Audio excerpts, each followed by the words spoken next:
and they like, I want to pull G's. This will be fun. Let's see what happens.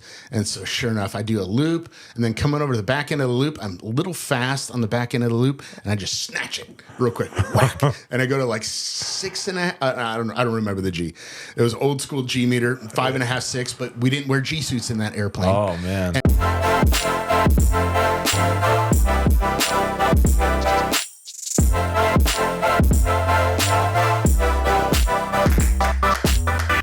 Welcome back, everybody. Career Insights podcast number 18. And today we're talking to Matt. He's a F-16 pilot.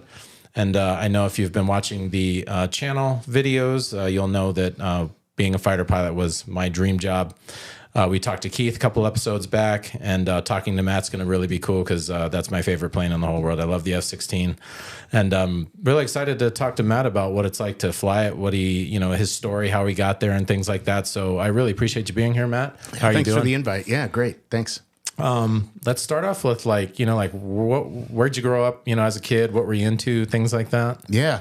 So kind of long story, so we'll just get started with it. But my father and mother were both born and raised here in Tucson. Wow. And so I actually grew up in Tucson, but about 8 or 9, I moved down to Amato. So you got Tucson, Sarita, and then finally Green Valley. And then a little bit south of that, it's Amato. Mm-hmm. My dad was a construction masonry, self-employed kind of guy. And so I grew up actually laying block and, brick buildings. Wow. And all that other fun stuff. And there's pictures of me with maybe a little bit of plumber's crack every once in a while as 4 years old, using a trowel and everything else. So that's kind of the background of me. But born and raised, I would call Tucson home. Yeah. What were you into? Like, Like, were you into like cars or, like planes? Did you build models when you were younger? I did love airplanes, and I'm sure we're going to get to this story, but my uncle kind of got me started in aviation. He was a fighter pilot as well.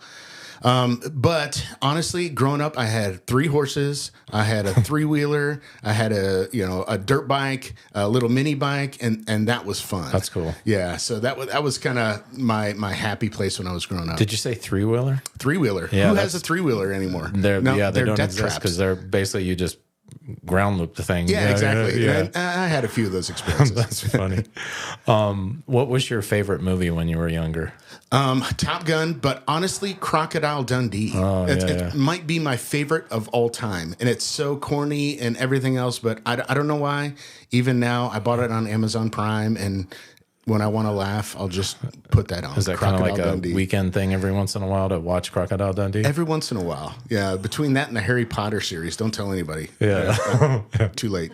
Did you what about Iron Eagle? I did watch Iron Eagle, and I thought it was so cool until I started flying the F-16, and I'm like, realized no. And that's so funny because a lot of the movies that we watch and we see what a fighter pilot looks like, what an attack guy looks like. You think of the Iron Eagle and the young guys and everything else, and then when you walk into the squadron and of a fighter squadron and an F-16 squadron, you get bald heads, guys that are slightly overweight, but that can still pull G's. And so it's a little bit different than the movies portray it. But that's pretty funny. Yeah. What was that? There was like a couple other movies. It was like Iron Eagle. Oh yeah, Rad. Growing up, Rad with was great. Yeah. There was another one, Great Santini. Did you watch the Great Santini? I did watch the Great Santini. Yeah. It's actually pretty sad though. Yeah, definitely. It just a dad that you're like, come on, man. There were those like flying movies like back then. Like I was into those. Like I was into like Bruce Lee movies, and of course Rad. Rad had like a pretty huge impact because I rode freestyle bikes forever. Yeah. I still have one. You know what I mean? Like, and if I had the time, I'd probably go try to ride again. But just not enough time to put the time in to get better at it and stuff like that. I know. You know and what I mean? The bad part is I'm like, growing up, I was skating, Tony Hawk, he was one of my heroes and everything else. And now, last weekend I got on my nephew's skateboard and I thought I might crash and kill myself. And I'm like, you know what? That's not my milieu anymore. So did you watch Tony Hawk do the 900 on that half pipe in the X Games? Probably not. When was it? I don't remember. I think it was late 90s, early 2000s. Then I probably saw it and I just don't remember it. Yeah. I love watching that stuff. Like I still love watching that stuff, but I remember watching live like Tony Hawk doing the 900. I remember the first backflip. on a motorcycle and like the first double backflip, and Yes. it's ridiculous now. Yeah. Oh, like now it's like these guys triple are crazy. backflips. So good. I mean, it's at the level where it's like you could get killed. Yeah, but at the same time, like they're practice arenas, and there's tons of safeguards where you and I growing up's like, well, there's dirt. You know, if you fall, you're going to hit the dirt. So give it a shot. So if I had all the practice nets and everything, I may have been a little bit more adventurous. A foam pit, that would be definitely like a thing to do. So high school, like, are you kind of like, what are you into at that point? Like, are you starting to think about like, hey, like maybe I want to fly? Like, what's going on in your life around high school? I honestly thought that flying airplanes specifically for the military and being a fighter pilot was totally out of the ability that I had. Really? Just totally. No, don't even think about that. There's no way you can do that. But growing up, I wanted to be a firefighter. You know, public service was always a thing for me. I found a lot of value in it, and it just inside of you, it gives you something that you're like, it's purpose driven. Yeah, you know, rather than doing anything else. But honestly, I thought I was going to take over my dad's business of masonry. And so, you know, going through high school, I went to a local high school here in Tucson. Met my wife sophomore year, high school sweethearts. Shout out, awesome. love you, babe. That's awesome, man. And so, you know, just kind of growing up, I didn't think that flying airplanes was going to be anything that I could possibly do. And college was kind of far-reaching. I mean, we're a blue-collar family. I didn't have a 529. I didn't, you know. Yeah, totally. Nobody knew what that kind of stuff was. So if you want it, you're going to earn it. And so, thinking I was going to take over my dad's business, that's what I did. And so after high school, I just worked for him.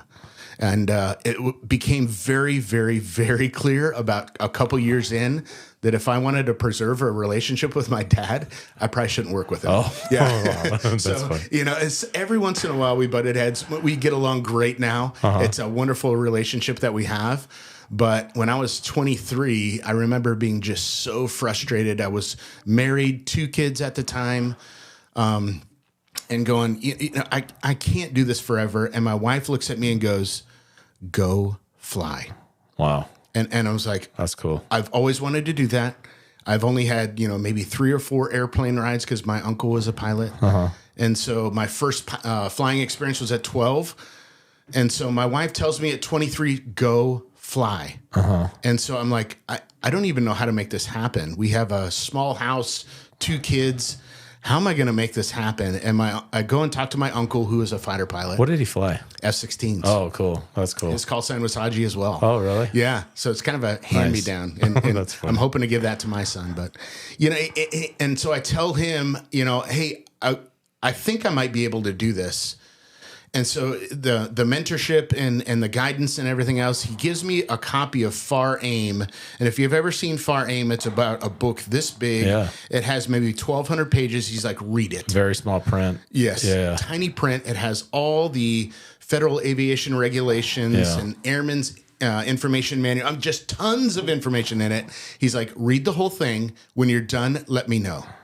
And so sure enough, I was like, oh, here we go. We're learning. Boom, boom, boom. And I just read it. And then I come back to him and I go, I read the entire thing. I have so many questions, but what's a pitot tube? and he's like, you mean a pitot tube? And I go, oh, I didn't even know how to pronounce it. There's no like, you know, enunciations of how to pronounce it, reading it. And he's like, okay, fine. And he's like, your primary flight school has been paid for. Show up at this flight school and learn, get your private pilot's license. He took care of that for you? Did. That is amazing. Well, it's amazing that you read the whole Far Aim one, you know what I mean? Because that would be such dry reading. Yeah. I got my pilot's license back like 98-ish, you know what I mean? So I'm familiar with it a little bit. We're about the same time. Yeah. And so it's like, that was, I mean, super dry reading, but that's so awesome that like he paid for that. Did you do that here in Tucson? I did. Yeah, it no longer exists, but it was a flight school at TIA, Tucson International Airport. What what did you start off in? Was it a low wing or high wing? High wing, Cessna 172. And so, I think most of us kind of get started in the 150 to 172 range. It's cheaper. I went on a discovery flight with my son about a month ago. It was tons of fun. Cool. So, but all of us kind of get started in that same realm. Even the UPT candidates nowadays, they go up to Pueblo, Colorado if they don't have their private pilot's license. Yeah. And they go through a little DA-20, just something small, basics of aviation and everything else. But it was tough at that time because when I told my wife I want to fly, or she told me go fly, there were certain okay, well, in order to make this happen, I still have to work. I still have to support the family. And, it's although flight school may be paid for. So I was like, honey, I want to be a military fighter pilot at that point. And this is at 23. So even growing up, just wanted to really be a firefighter or a public servant. And then all of a sudden at 23, now I'm like, I have to join the military to make this happen. And my wife, she's like, well, let's talk about it some more. She went out of town and I enlisted while she was gone. I came back. I said, I'm in the military now. We need to go get your ID. What did she say? She's like, are you kidding me? We were supposed to talk about this a little bit more, but that's kind of me though. If I have a purpose and a drive, I'm going to attack. And I'm going to take it for all it's worth. So you get your pilot's license, and then what happens after that? Because obviously you have to have a degree to become a pilot in the Air Force. Yep. What's after getting your pilot's license? So I would say from the years of 2002 to 2004 may have been the toughest years of my life. And that includes pilot training, because I would go in and fly in the morning from about 5:30 till 6 o'clock, run over to the airport where I would work from 6:30 till 2:30, and then go home and eat, play with the kids, do the nap, do the normal dad stuff. And then I would go to school at Davis Monthan at night. Wow. At the time, the military, if you were enlisted, was paying full ride scholarship, and full ride. As long as you pass the course, they would pay for it. And so for 2 years, we really prioritized that in our family in order to get me through college. And that's how I went through college. So you were enlisted at that time? I was enlisted. So I enlisted in 2000, the year 2000, coming up on my 25th year of military service. And I worked in a shop, knowing my goal, what I wanted to do. I chose a shop where I was around the pilots all day long. Oh, yeah. And so I took care of their gear, their G-suits, masks, helmets, harnesses, parachutes, all that stuff. And because I constantly want to be surrounded by these guys, because I wanted to learn from them and their work ethic. I wanted to learn their ethos. I wanted to learn everything about what makes a good fighter pilot, because that's what I want to do. That's super cool that you did that, because it's I think a lot of times when we're younger, we don't really realize how much environment can impact the direction you're going. You know what I mean? Even if you're heading in a direction, if your environment's a little bit off of what that might be, you could get sidetracked. You know what I mean? Off that goal. You know what I mean? Which for sure could be a good or bad thing, but it's it's nice that you were in that situation where you really surrounded yourself with everything. You immersed yourself in that environment that you were heading towards, which really, it's almost like you cannot not be, you're not going to not be focused on that. You know what I mean? So that was, that must have just been amazing to have that experience, being in that environment. This is the direction I'm heading. And then you eventually get there. That's super cool. Yep. And so what's unique is I chose the Air National Guard for a certain path. There's several ways, to kind of get to an end goal of being a fighter pilot. You can go to the Air Force Academy. This is specifically with the Air Force, but there's service academies that you can achieve the same goal. You can go to ROTC and achieve the same goal. College is paid for either way. I chose a different path because honestly, I needed to provide for the family. Yeah. And they were, and still are, my number one priority. And so this was my path and how I did it. And our unit specifically grants one person per year the ability from the enlisted structure to be able to go, all right, we're going to go ahead and give you the dream shot, kid. Wow. Yeah. You're not going to Top Gun, but you're going to go, we're going to select you for pilot training. Wow. And so in 2003, I was selected for pilot training. Well, that must have been an amazing feeling. Yes. What a load of stress. And also for me anyways, quite divine. And that, okay, I felt led to do this, and now an open door. And here's the next path, and let's just keep going. Let's see where this goes. So like leading up to that, like you get your degree, you have to take some tests. Did you have to take like the AFOQT and then like get like a pilot candidate selection method score and all that stuff? The PICSM score, the AFOQT. If I'm honest, I don't remember what the scores were anymore, but they were good enough. Oh, for sure. So they were good enough at the time. And a lot of people that might be watching are going, well, I'm not that guy. I'm not. Neither was I. I graduated high school with like a 2.8 GPA. And then at some point, everything kind of turned around and I go, all right, if I want this, I'm going to work really, really, really, really hard for it. And so graduated college, with a very high GPA, which helps the overall PICSM score and, the overall board assessment. But I remember that interview in 2003, and I'm looking across the table and I'm in my service dress. They're sitting in flight suits and I go, I want to be there. I want to be across the table at some point in my career, and they're asking me questions on things that I really didn't anticipate. What would be like an example? Like, what sports did you play in high school? Oh, wow. Yeah, and you're like, oh, don't you want to learn about my leadership style or my? And they're like, no, I just actually want to know how well you get along with the team. And so, growing up, I played football and basketball were my two sports. My wife was a college league athlete. And so, I understood kind of then, though, where they were going because I go, if you can blend in well with a team and have just average intelligence and a work ethic that is just incredible, you'll make it.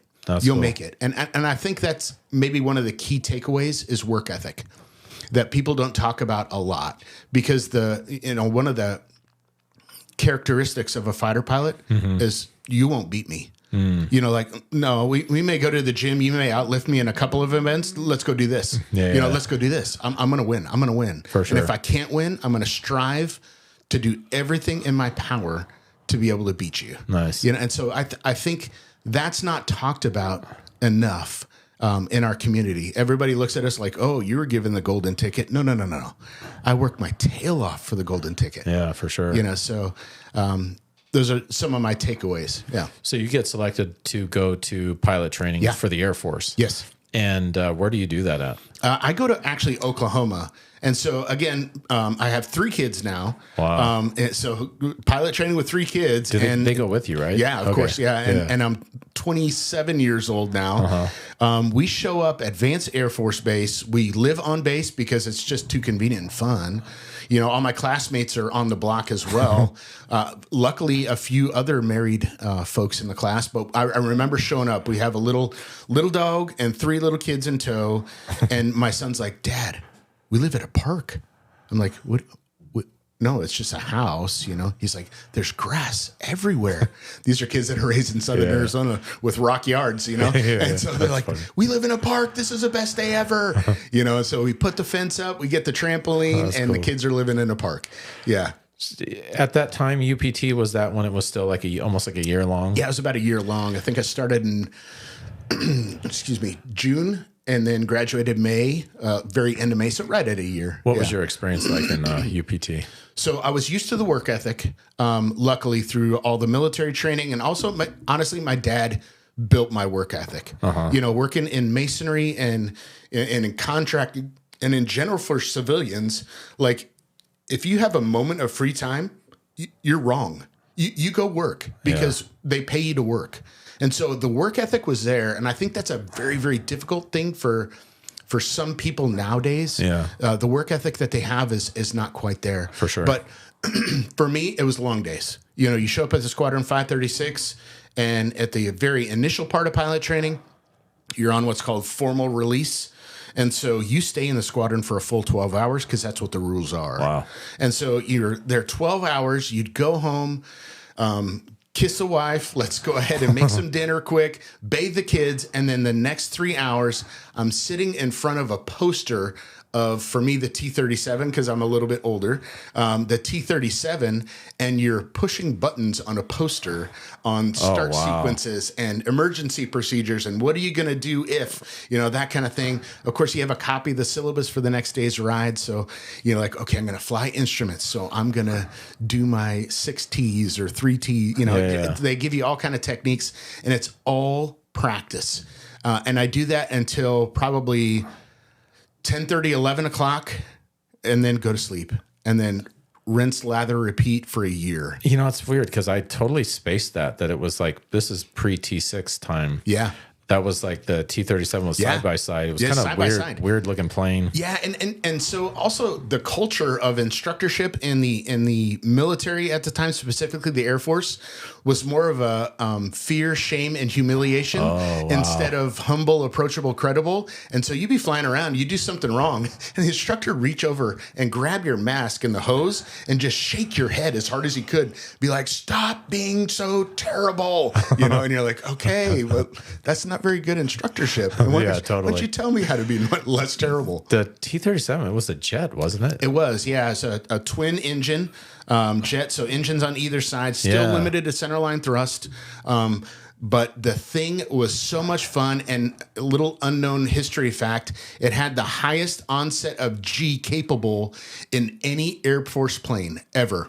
Like you could yank it hard and it would immediately go immediately to like 5-6 Gs. Wow. So most of us tested that just a little bit. Yeah, because it was I remember what it looks like, but it was real small and just this weird looking plane. And for those that may be watching that have flown it, you'll remember you hit the start button and the engine would kind of stall out, and so the crew chief would run over and grab the wing and just shake the thing, and all of a sudden it would just light off, and you'd be like, okay, let's go fly. That is hilarious. It's so much different than nowadays. Yeah. It's like, that plane, I don't even remember like what the years would have been, but I'm assuming it was probably pretty old even at that time. Yeah, so I went through pilot training in 2004, and I was not the last class, but it was starting to get phased out. They didn't have T6s there advanced at the time, but they were inbound. And so, within a year, they're flying only the T6. Do you have a cool T-37 story? Yeah, so initial solos, right? So, they give you the keys to the jet. There's no keys really, but, they're like, hey, not so much a start, starter switch on it. But they go out there and they're like, okay, it's your solo, go have fun. And of course, everything's kind of monitored. There's other flights in the airspace if something happens. When you come back to the local pattern, there's people at the runway that are watching you with binoculars and going, is this looking right? That kind of thing. But everybody goes out and they like, I want to pull G's. This will be fun. Let's see what happens. And so sure enough, I do a loop, and then coming over to the back end of the loop, I'm a little fast on the back end of the loop, and I just snatch it real quick. Whack. And I go to like 6.5. I don't remember the G. It was old school G meter, 5.5, 6, but we didn't wear G suits in that airplane. Oh man. And so automatically everything went from here to like, and I'm like, oh no. And I scared myself. And so for the rest of the sortie, I just flew around and burned gas in the very corners of the airspace flying around because I scared myself. What was the G limit on that thing? I don't remember anymore. I want to say it was right around 5.5, 6, 6.5. Right. Yeah. And no G suits back then. No G suits in that airplane, and it wasn't pressurized either. And so the ears would pop, and you'd have all the physiological symptoms of what happens in the belly and everything else. So. It sounds like a fun time, though. You know what I mean? It was a great time. It was a great time. So, even still, I'm in touch with my classmates. That's cool. And it's really a good family. Yeah. So after the T-37 time, then it's on to T-38. Did you know at that point that you were going to go F-16, or was there still a possibility you might not? So there's still a possibility I might not. So I was hired by a guard unit, and typically, if you're good enough to make the fighter track, and you had to graduate in the top half of your pilot school or of your flight. So I think we started with 32. We graduated 26. There were some medical washbacks. Okay. Some guys just didn't have it. And it was unfortunate, but everybody can still serve in some aspect or another. Totally. So, but I had to graduate in the top half of the class in order to track fighters, is what they called it. You have to track fighters. And so when I went over to the T-38, I still had to graduate pilot training, but I knew that at least I was given a shot then to go to what's called IFF, and we can talk about that in a little bit. So, and luckily I did well. I only failed one ride in all of UPT, which is kind of unique. And in the T-37, I was the only guy in our flight that hadn't failed a ride or hooked a ride. You may have seen that. Why do they call that? Hook. Yeah. I don't know why they call it a hook. Yeah. Truthfully, it's, that kind of thing, a taco, that kind of thing. So I was the only guy that hadn't failed a ride. And walking out to the jet, my instructor, it was my very last sortie.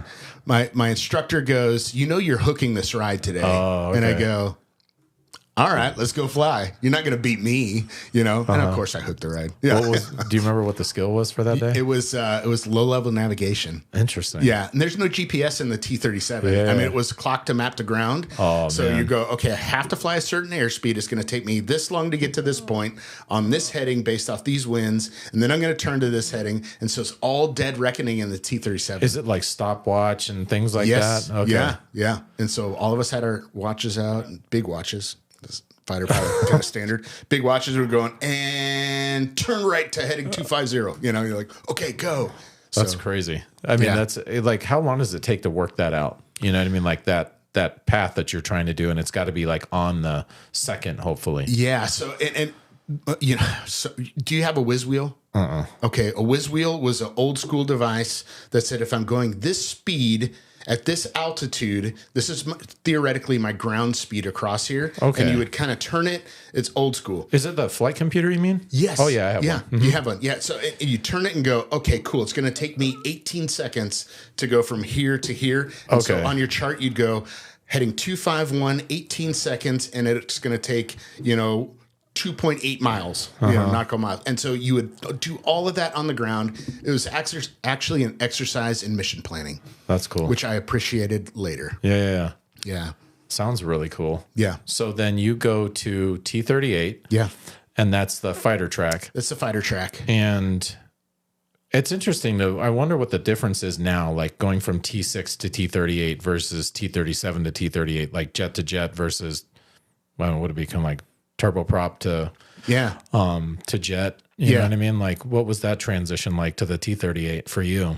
For me, it was a big step because in the T-37, the max speed you were doing, I don't even remember now, but you're flying kind of slow, like an A-10. No offense, Keith. Love you, buddy. That's funny. So, but you're flying relatively slow, but then you move to the fast jet, and now everything's at a rapid pace. Yeah. And so I remember a couple sorties, very initially in the T-38, anyways, that I was way behind the airplane. I mean, this thing's going way faster than I am. Yeah. And I am so far just holding the tail of the tiger, if you will, and I'm so behind, but that's why you have instructors. Yeah. And that's why you have the built-in safety nets to go, okay, man, your cross check needs to improve here, here, and here.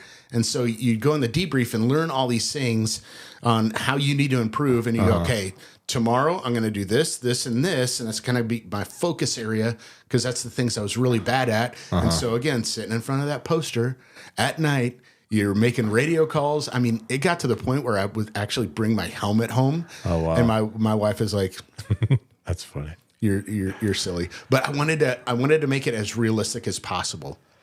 I had my biannual like about 2-ish years ago, and I hadn't flown in at least 6-7 years, so it had been a while. And one of the hardest things was the radios. Yes. I was just so, that was like one of the things I was getting hung up on was the radio calls because it's all happening so fast. And for whatever reason, everybody has to speak really fast when they're on the radios. You know what I mean? Because it sounds cooler or something like that. I don't know what it is, but but it wasn't, obviously the skills, they deteriorate over time, but they come back fairly quickly. But it was the radio calls that was like. So it's funny that you bring that up and we'll talk about this more, I'm sure, but my very first trip with American Airlines, I'm in LAX. I'm so intimidated. I can't even imagine. And I call up the ground frequency, and it's just like boom, boom, boom, boom, boom, boom, boom. And I'm like, American 2613, taxi to 26. And they read back the instruction. I'm as quickly as I can, succinctly as I can. I try to use the right words and everything. They read back the clearance, and I'm like, I missed it. Can you read it back again? 3 times, man. 3 times that they had to read it back. And finally the controller goes, I can tell that you're new, so I'm going to slow down, but you need to get better. This is on the radio. The entire ground frequency. Everybody's hearing I can it. imagine Delta, 3719 snickering over there, but that's all of us, It's like those big airport. Like for me, that was like, because I would fly out of Libby. Yeah. And when I would come up to Tucson, this would be like a big airport, what I mean? And it was like, I had to call the tower one time because I didn't know where to go. You know what I mean? I was like, I had looked at the taxiways and stuff beforehand, but it's different when you're on the ground. When you look at the map, you're looking down, but it's like on the ground, it's like, you know what I mean? And like you're on the radios and stuff, and it's like, yeah, it's terrifying. Yeah. I try to offer my students now a whole lot of grace because I'd been there before. Yeah, totally. So I know what it's like to taxi around Chicago O'Hare. And so, I'm like, I can't even imagine going into like Class B airspace or something like that. And it's just all kinds of traffic. It's happening so fast. And you're supposed to be at a certain place. They don't want to repeat themselves twice. No. All that stuff. And they don't have the time. And actually, Chicago O'Hare has a penalty box.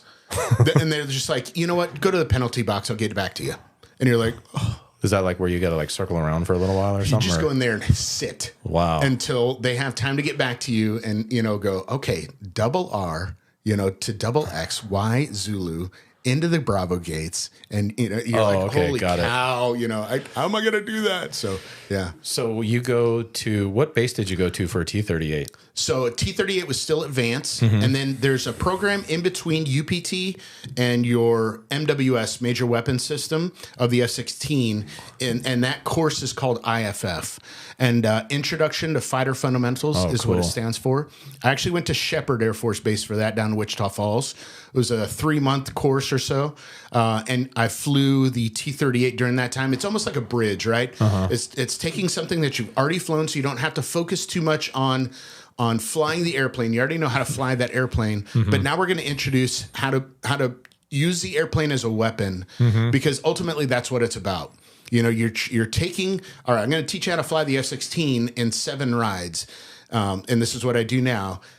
I'll teach a student how to fly the F-16 in 7 rides, but for the next 54 rides, I'm going to teach you how to use it to kill people. Wow. So that's the overall objective, and that was a good bridge in between the two. You didn't have to learn the new airplane. You got to learn what it was like and the ethics and the work ethic of being a fighter pilot. So it was at the tail end of the T-38. You're doing IFF, then you go to F-16. Yeah. So I graduated UPT. I had wings on my chest at that point, Air Force wings on my chest.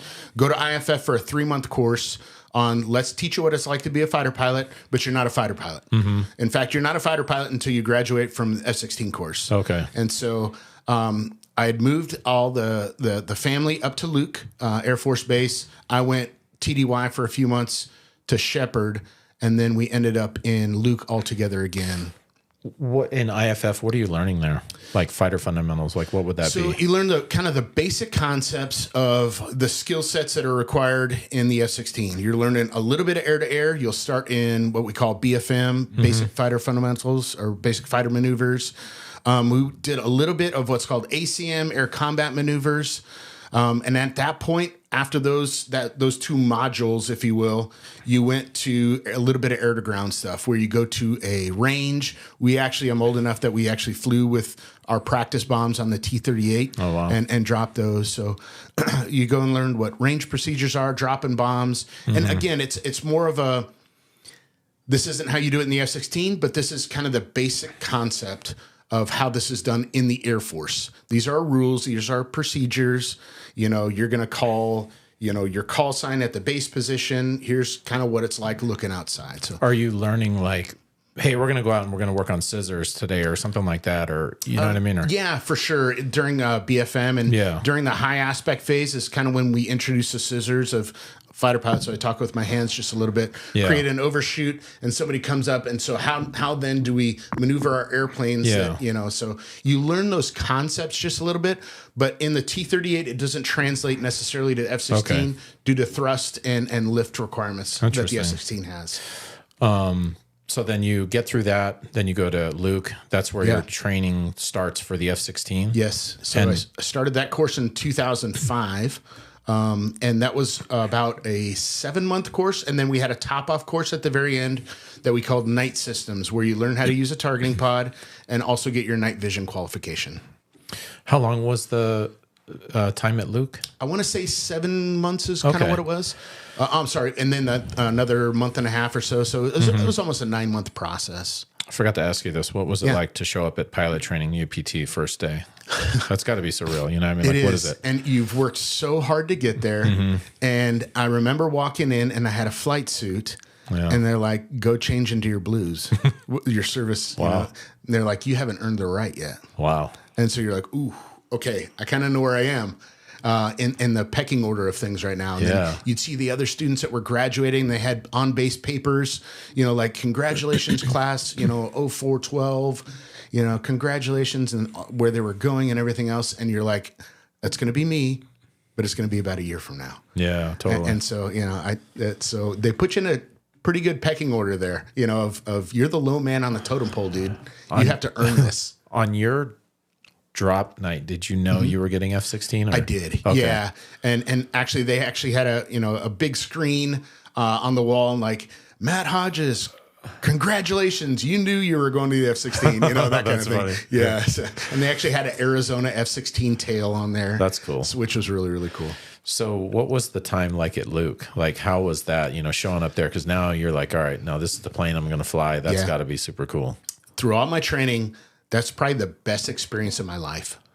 Because during UPT, the initial part, and IFF also, they're there to kind of weed you out. And so you're allowed to have one bad day, you know, during the week. But if you have 3 bad days in a row, you're done with the program.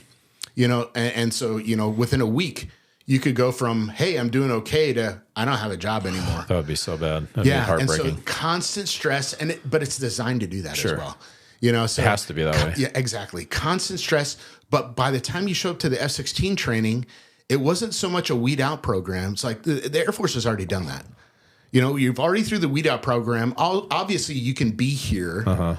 And so let me teach you to be the best fighter pilot you can possibly be.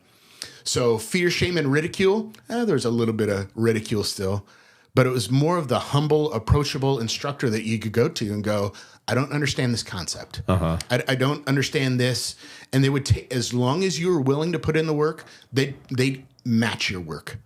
And that was something that I had not seen yet.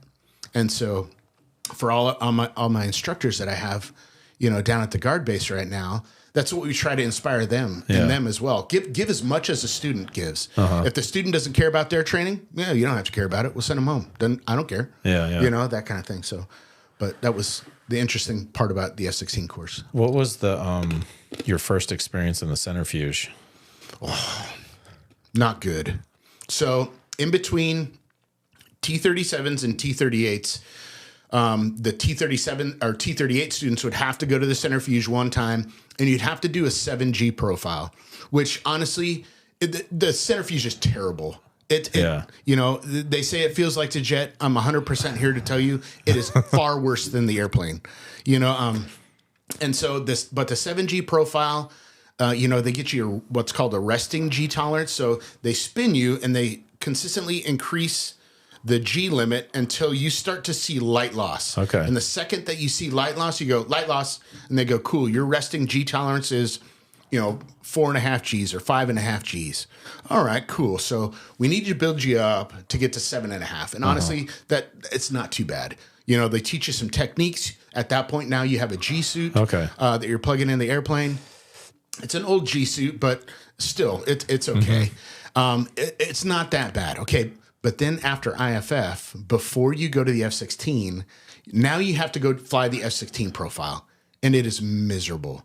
It's one of those things, honestly, if they told me I had to go back and do it right now, here's my retirement paperwork. Yeah, I was like, funny. I've done this enough. You know? Was it like the 9G? Oh, yes. And it's a couple 9G profiles. And so I remember one of them was they put you in the chair, you're leaning back just like this, go like that, turn your head, turn your noggin, look behind you, and they say, pull as hard as you can. Oh, my gosh. And it's like, wham. And the level of G load that you have is not like the jet does. It's way worse than the jet. Is it just a lot faster? Just way fast. You go from, the 1G just kind of floating around to immediately like 7.5, and the jet doesn't do that. Yeah. And so you really have to be on it. And if I'm honest, I got finished with my very last profile. They call it an ACM profile, air combat maneuvering. And finished with the profile, and they're like, "Congratulations, you did it!" And I let go, but I also let the strength in my legs go, and I was, I G-locked, and they're like, "Dude, what are you doing?" Does that mean you failed, or I what? failed. Oh, I failed, and they're like, "We're gonna give you half an hour." I was like, "Well, what's gonna help me in a half an hour? I'm exhausted," and they're like, "Go outside and smoke a cigarette or something like that to get your blood pressure up." And I'm like, "I don't like smoking. This is gross," And so I just kind of rested for a little bit, put my legs up, and I go, "You got this. Go back in and do it." And so I went back in, and I had to reaccomplish that one portion that I failed. But eventually I passed, and I vowed to myself that I will never, ever, ever do that again. I've heard stories of people breaking their backs. Oh, man. In the centrifuge. For me personally, I had to be escorted, pulled out of the device, immediately escorted to the bathroom. And because I was just so tumbled in my own brain from going, fast to slow, all in a circle, that I vomited, right in the bathroom. So. I've seen those videos, man. It seems like it's like instantaneous almost. You know what I mean? It's like goes from like whatever to whatever they want you at. And it's like, holy crap. Yeah. I used to have the old VHS tape. I actually looked for it. Yeah, but I don't have it anymore. But, the fat plumpy Matt Hodges went to Skeletor Matt Hodges really, really quick. So thankfully, once you pass that, you never have to do it again. But I did have G issues in the F-16 when I was a student. Really? Yes. Let's talk about that. What happened? So very first sortie. And for me, when I get nervous, my nutrition level and hydration goes like out the window. It's tertiary to everything else. I'm studying, I'm fixating on something that had got me that far in training. I see. And so I have an afternoon, and it's my very first offensive BFM ride. So I'm the offender, boom, and I get it. And this is the high G maneuvering. You're going to get 9 Gs on this sortie. And sure enough, roll, set, pull. And when I pull, everything just goes, whoa. Wow. And I can still see, I don't officially like black out, but I call knock it off. Like, okay, knock it off. Are you in a trainer? Yeah, I have an instructor in the backseat. So for very first offensive ride, because we don't know what it's like, it's our very first time, they put an instructor in the backseat that's done this plenty of times.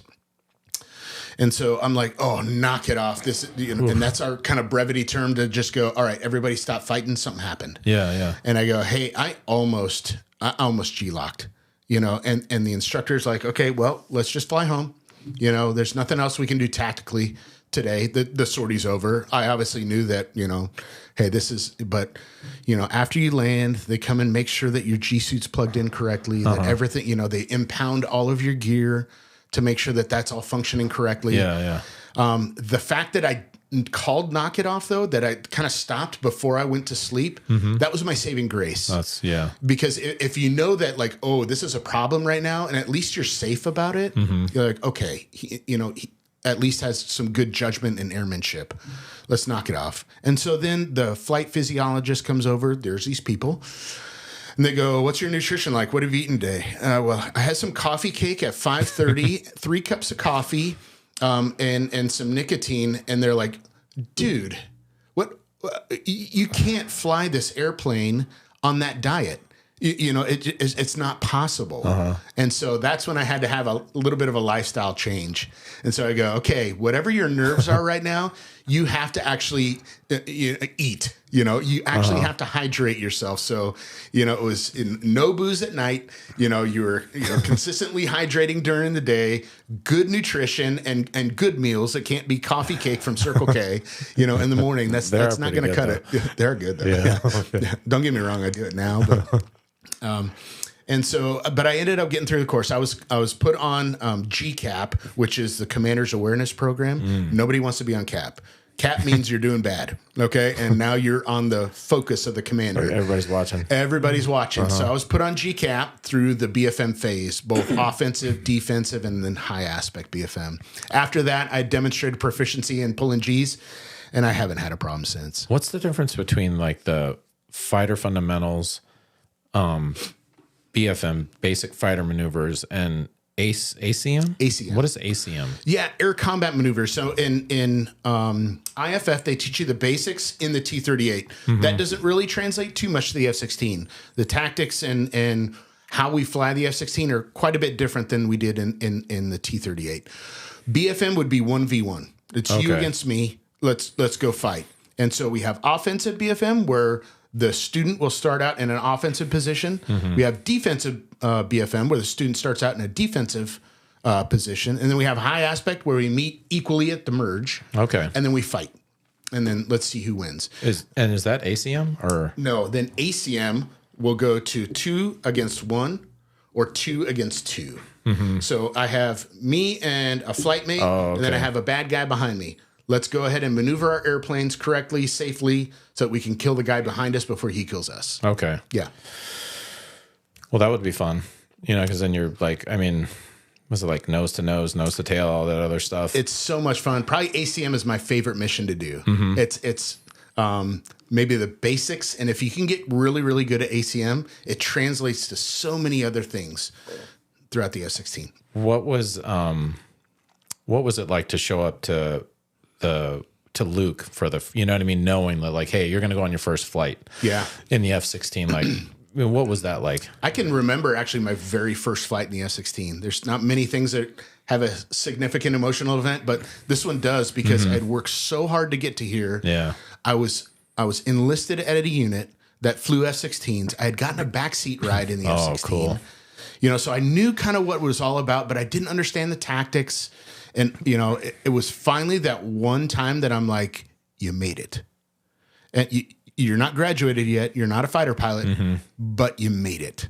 And for me, that achievement it meant a lot. I can only imagine, man. Yeah. It worked so hard through all the obstacles, family at home, 3 kids, and through UPT, honestly, my wife, the rock star, she was a single mom. Yeah. We'd be able to, talk about big things, but not like she did all the bills. I didn't have time to do bills. Yeah. I didn't have time to run the budget. I didn't have time to do any of that. She did it all. Yeah. What was that? How did you get the backseat ride? Like, what was that like? Yeah. So, one of the programs that we have down at the Tucson Guard, even still, is an airman is selected as the airman of the quarter, for outstanding service, well above and beyond. Yeah. And I wanted a backseat F-16 ride. And so I would come on weekends and do like tree trimming. And again, work ethic, right? You just, whatever just it takes, do it, whatever it takes. I was like, okay, I'm going to come in on the weekend and I'm going to trim up this bush and I'm going to replace this and this and this. And I'm going to go over sheet metal. I'm going to make new arrows and blah, blah, blah. And just do all these things. Yeah. And finally, I was recognized as, dude, you have gone well above and beyond fixing, helmets and masks and G suits. We're going to go ahead and award you this Airman of the Quarter. The Airman of the Quarter came along with a backseat incentive ride. And so my uncle flew me on the backseat incentive ride. Super cool. Yeah. Did he was it like a little extra special because he's like, hey, we're doing this, or of course we weren't supposed to do this, but we're doing it. So on the way in, he's like, hey, I'm getting a burro. You want anything? I'm like, no, no. He's like, I'm getting a chorizo burro. You want some? I'm like, okay. And so he picks up a chorizo burro, just giant greasy burro. And I'm like, I have to at least eat a couple bites of this thing, or else I'm going to get made fun of, And if I vomit, I vomit. Whatever. Did you don't vomit? really care. No, I didn't. Okay. Yeah. So I've always been pretty good on boats or airplane rides or anything like that. What was that? I mean, having no, like, you don't know you're going to do this eventually. You're wanting to do it eventually. Yeah. So what was that ride like? Like, what did you do?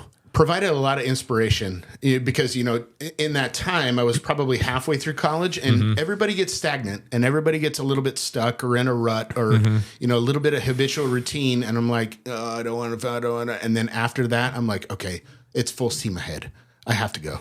Yeah, you have to make it to this. Have to do this. Yeah. What did you like? Did you guys go out to like a, Like Where did you go? Arivaca, Southern Arizona. So if you know where Arivaca is, that was kind of the airspace that we went to.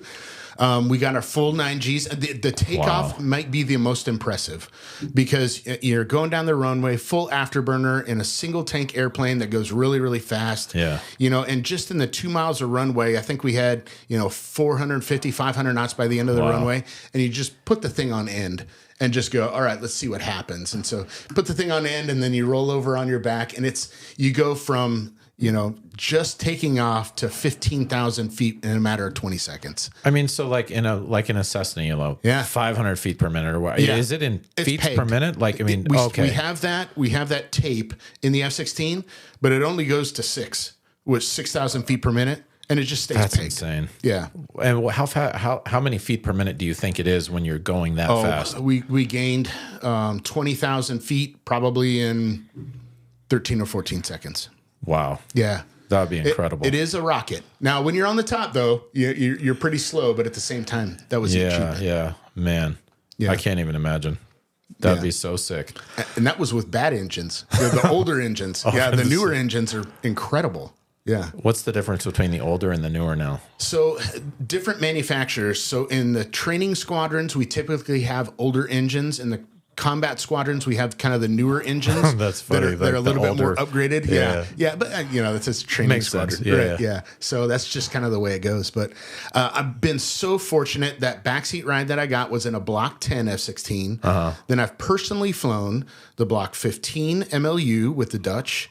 I've flown the Block 20V with Taiwan, 25, 30, 32, 40, 42, 50, 52. I've flown the Block 60 with the United Arab Emirates when they were here for training. And then I'm hoping to get a checkout in the Block 70 here pretty soon. What is the difference between the blocks? Is it like software? Or, a lot of it is software, but it's also software and engines. Okay. So when you go Block 50, it's going to be one type of engine. Block 52, different type of engine. Same software suite inside, same capabilities. Screens might look a little bit different, but they can all do the same thing. And is the difference in engine, is it like just a little more thrust or...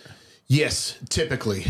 So manufacturers of engines between General Electric, GE engines, and Pratt & Whitney, PW engines. So, one block of aircraft's going to have, Block 30 has a GE engine, and then a Block 32 has a Pratt engine, and a different capability of pounds of thrust. Was the F-16, was that the first fly-by-wire? I think it was. Yeah, because... Yeah. I always thought that was super cool about I loved everything about the F-16, but the two things that I loved about it was the unobstructed view from the canopy and the fly-by-wire. Yeah, and it's truly, when you're sitting in it, I mean, the canopy rails are way down here and they're close. The F-16 cockpit's really tight, and so, just the rails are right here. You're sitting way up and it's just a wonderful view of everything. And it's so smooth to fly. I mean, it's honestly the easiest airplane I've ever flown in my life. Yeah, but it's designed to be like that. So you can, cool. You don't have to think about flying too much. You think about how to employ. I remember, and I remember reading this somewhere that the design of the fuselage, I want to say it was called like lift body technology. It's like 15% of the lift comes from the shape of the fuselage. Is that true? I'm not 100%. You have to look that up because I'm pretty sure. Okay. I remember this, but it was 10 or 15% of the lift comes from the shape of the fuselage. Yeah. I mean, it's just that plane is. I mean, Boyd was a genius. Yeah. And it was perfect for its time, right? I mean, it was designed to turn more degrees per second than any other aircraft that ever flew. So at a given airspeed, if I'm at 300 knots and I just turn and hold 300 knots, I can turn more degrees per second than any other airframe out there. And so by doing that, if I can turn more than 30 degrees per second, this is what the sight picture is going to look like. And now I'll have an offensive advantage. Is that what they call like rating? Like exactly right. So like what kind of G's are you pulling to hold that high rate? Yeah, so it depends on what block of engine. Kind of at the worst though, in the F-16, we always say stay fast. And I won't give you the exact airspeeds, but stay fast. Yeah. So, and you can sustain 9 Gs for a long time. Wow. If you're fighting over the water, the floor would be, 5,000, 6,000 feet. You can sustain 9 Gs for a long time in a Block 50 at 5,000, 6,000 feet. So then is it more of like pilot limitations and things like that? Yeah. I would say so. Yeah. Yeah, that's got to be It's super excruciating. tough. Yeah. Excruciating. Holy. And as an old guy now, when I find myself in the backseat of a student, I'm like, okay, this kid's 23, or 25. I'm 47 now, and I know exactly what he's thinking because I was there once too. And he just wants to G everything up and enraged. I'm like, oh no, son, come on, this isn't the way. So but that's the job, and you don't want to break that spirit. That spirit's important. Yeah, totally. Yeah, that's pretty funny, man. Yeah. I'm asking a lot of questions that are all personal. You know what I mean? I don't know if anybody get anything out of it, but these are like things that I've always wanted to know. So you're at Luke. Yeah. You're going through the training. Like, what's a super cool story from your F-16 training days? I would say my first time air-to-air refueling, because it was something that I was like, this is incredible. You're taking two airplanes and purposefully like hitting each other, and of course it's done in a safe manner, and you're going to get gas from this, fuel station in the air. I would say that was one of the most impactful sorties that I had. Yeah, some of the larger sorties. I remember kind of our graduation sortie was maybe an 18V, 18V12. Wow. But as a student, you're just like, don't go blind, don't lose sight. Yeah. You're just doing everything, and get to the target area, plink off your bombs, and you're good to go. So it was different times back then. We require so much more of our students now. Is it compressed into a shorter amount of time too, or? So right now, the F-16 course for our U.S. students is running on average about 7 to 8 months. Okay. And so I would say it's about the same amount of time. But our focus is more on smart weapons and everything else. When I went through the F-16 course, we were dropping dumb bombs still. We had a live dumb bomb ride where we actually employed live weapons, and we got very little into the smart weapons of laser guided and GPS guided munitions. Now everything is laser guided and GPS munitions. So you graduate from training up at Luke, and then you're coming down to Tucson. To the guard base here? And so actually the guard base requires you to be an instructor. And at the time you had to have 500 hours in the F-16 and a 4-ship flight lead qualification. So I had to find a home to kind of go to. And there wasn't any good leads. I had gone out to the Tulsa Guard, to the Colorado Guard to go, hey, can you guys afford to take a lieutenant, for a couple years? They're like, no, beat it. We have our own lieutenants, that kind of thing. And I'm like, I don't know what I'm going to do. So you could like, I was like, announcing guys were getting their assignments like, hey, he's going to Tucson, Korea. He's going to Shaw. He's going to, Aviano and all these things. And they're like, Matt Hodges, unknown.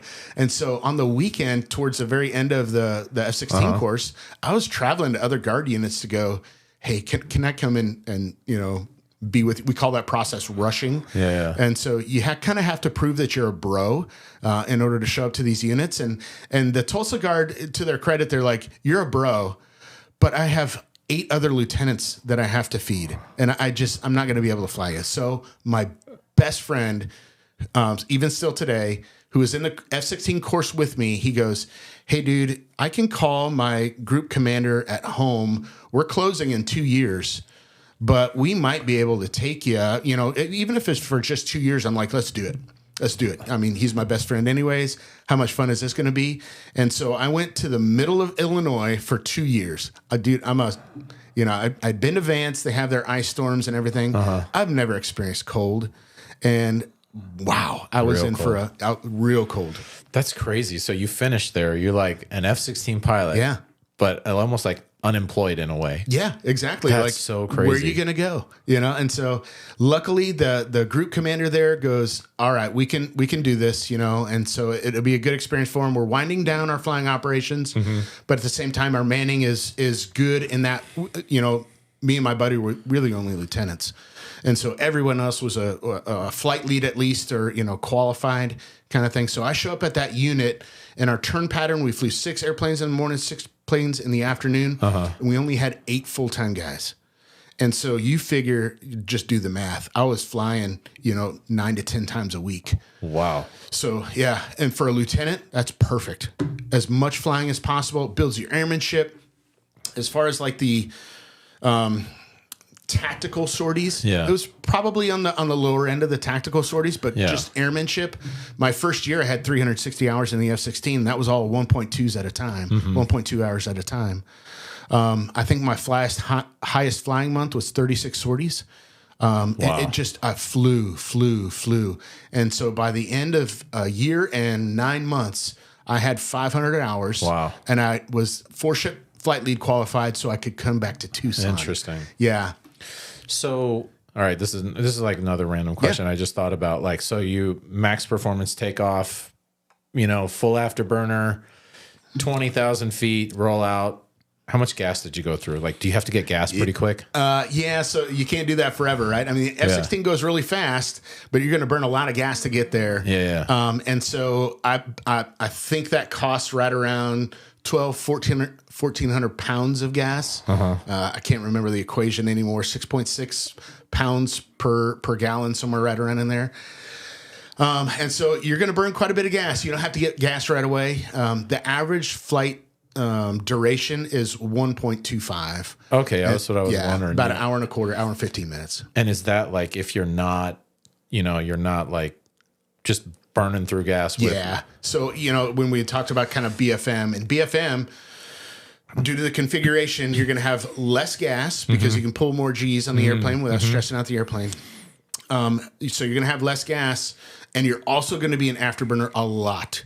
With the afterburner a lot, boy, the sorties are 0.8s, 1.0s max, that kind of thing.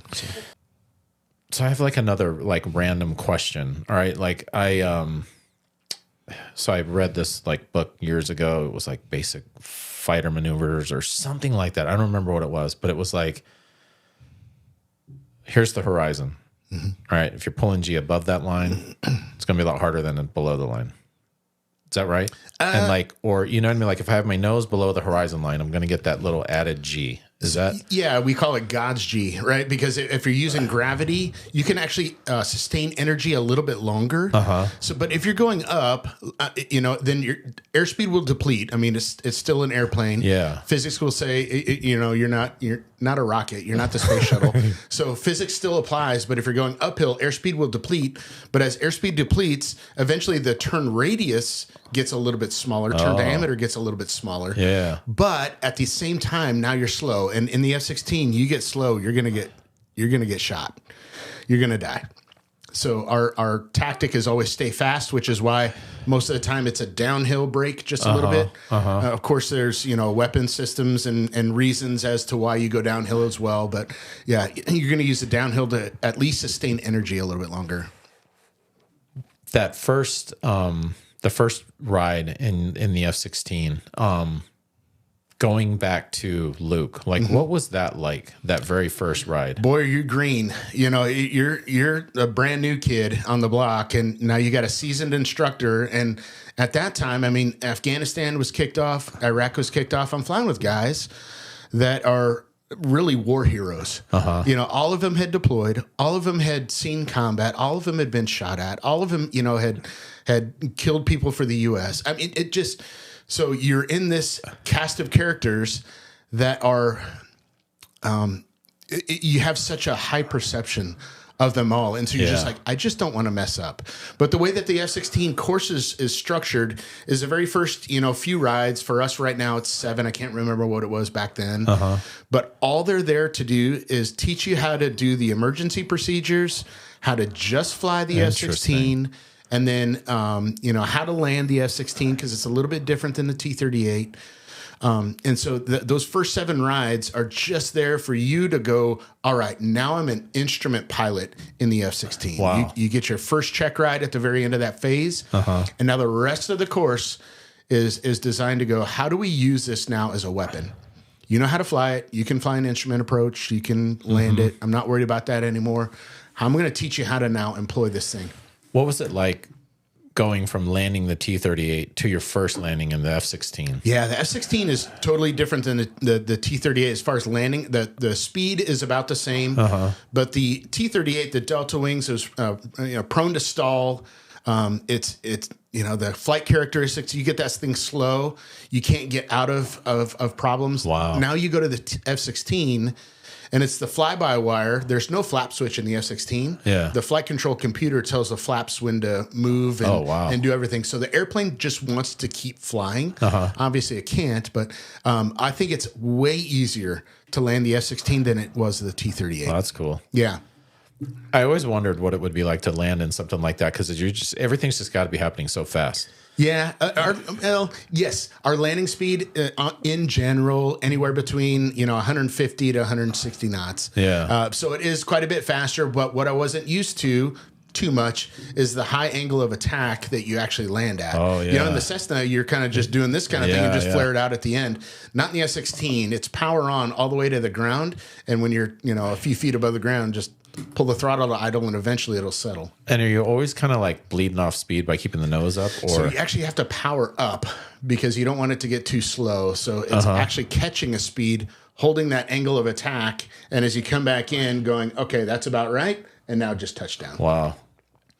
So it's almost kind of like well, I mean, I guess it would be. It was like that you're, like you go to the air show and you kind of see like they're kind of dirty or something like that, really slow. Yep. They're demonstrating their slow flight kind of thing. Yeah. So in the F-16, we're typically 11 degrees angle of attack coming on in. And then again, you just fly 11 degrees angle of attack until it's time to just pull power and you just fly it to the ground, truthfully. So then when you're done at Tulsa, you are ready to come back to Tucson. Yeah, Springfield.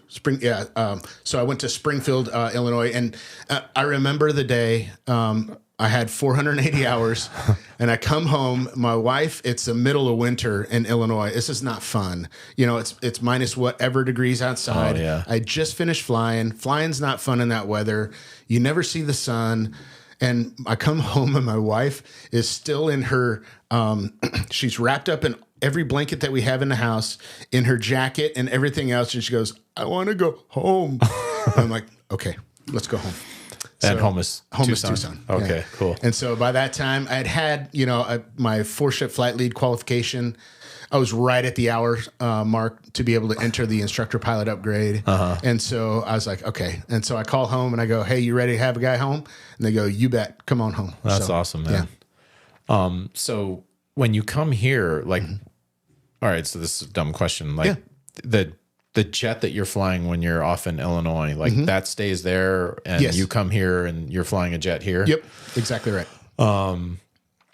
What's that transition like? Is it kind of like, hey, we're going to teach you how to fly here, you know what I mean? Or, hey, what you're doing? Like, no, for sure. I mean, every base has its own kind of local procedures and, things that they're going to do that are maybe just a little bit different than the last place you left. Yeah. But that's all pretty easy to read and go, okay, instead of saying this, I'm going to say this. Instead of doing this, I'm going to do this. And so it's all pretty easy to read. We have a book, we call them standards. Here's the standards for flying here at Tucson. The change was going to be the block of aircraft that I flew. So I was flying the Block 30 in Illinois, and I came back to the Block 32. Really, the only giant difference was engine. It was a weaker engine than we had in Illinois.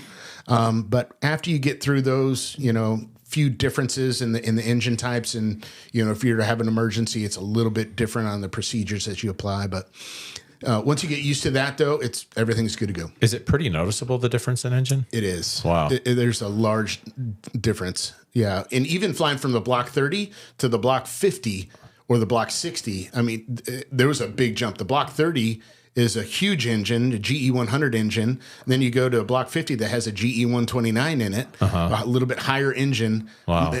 Yeah, the jet may be a little bit heavier, but that engine is awesome. Yeah, it's fun. It's a rocket. So is it different, like takeoff while you're, cruising around doing whatever you're doing, and landing, everything's like a little bit different? Just a little bit different. The airspeeds that you fly are going to be very, very similar, but your throttle modulation is going to be quite a bit different. And, what power setting do I need to hold 350 knots or, whatever. So, yeah. Is there an autopilot in the F-16? There is. It's very rudimentary, though. Altitude hold and heading select. Oh, that's it. That's very rudimentary, and not anything compared to the Airbus, So that was a big jump for me. So how long, like, when did you get to Tucson flying the F-16? Yeah, 2008, we made it back here. My wife made it back just a little bit earlier than I did. She came back in May of 2008, and I think I made it back in early July, something like that. I had some things to finish up in Illinois. She comes back here and says, I bought us a house. I said, you remember when I enlisted? Okay, thanks. I appreciate that. But no, we love it. So, What and you've deployed, right? yeah. So, you know, there's goods and bads about a training base. The goods are it's very, very stable for family life. And, you know, the work hours are from 6 o'clock till 3:30, and then you're home every night, you know, at what we call a combat squadron or a CAF squadron, Combat Air Force Squadron. You're going to deploy. You're going to go TDY. You're going to do, you know, all the things as well as keep that schedule. And so coming back to the training base, one of the traps that you can get into is a little bit sedentary. And going, I know what this is like, and, you know, that kind of thing. And so I hadn't deployed yet. I had done some TDYs, and I'd sat Homeland Defense, but I hadn't deployed. And so one of the cool things about the Guard is they call out when they need some help. And so the Washington, D.C. Guard in 2012, I believe it was, says, hey, we need a little bit of help. I hadn't deployed. My best friend, that we'll see a picture of, one of my best friends, we'll see a picture of him soon. He's like, hey, you want to go? I was like, yes, I want to go. And so we volunteered and we went. And it was a great experience to be able to do that, to kind of live out the fighter pilot dream. Oh, yeah. You know, because, I mean, you're not there to look cool and go to air shows. You're there to do a specific mission in defense of your nation. So, where did you go to when you deployed? Bagram, Afghanistan. How long were you there for? 3 months total. Yeah. And what was that like? So not used to Afghanistan. I had been in the Middle East already. I'd already done some training in the UAE, training their pilots. So I'd seen the Middle East a little bit. But then going to Bagram, honestly, it reminded me a little bit of Denver, Colorado. Interesting. And when we get to the pictures, you'll see it, but high desert, very, very dry. When you see the pictures, though, these mountain peaks are nothing that I've ever seen before. Yeah. Super unique. I mean, the mountain tops will go to 24,000 feet. I remember running a low level, so we were 500 feet above the ground, and my altimeter said 19,000 feet.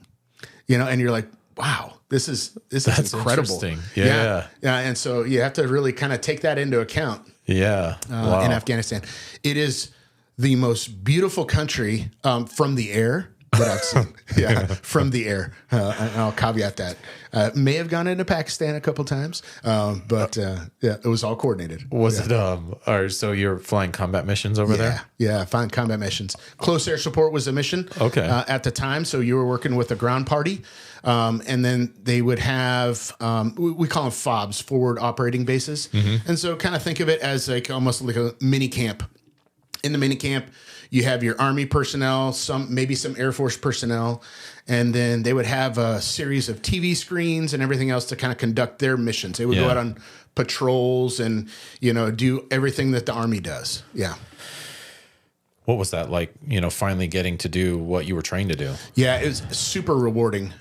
Everybody in the squadron was able to employ. It was busy during my time frame. Not everybody had that luck.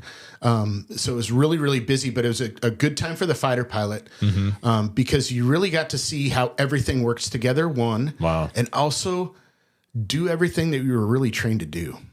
When you talk about everything works together, like explain that. Like, what do you mean by that? So the Army personnel, when they need help, we have a specific procedure that they use to be able to talk to the air personnel.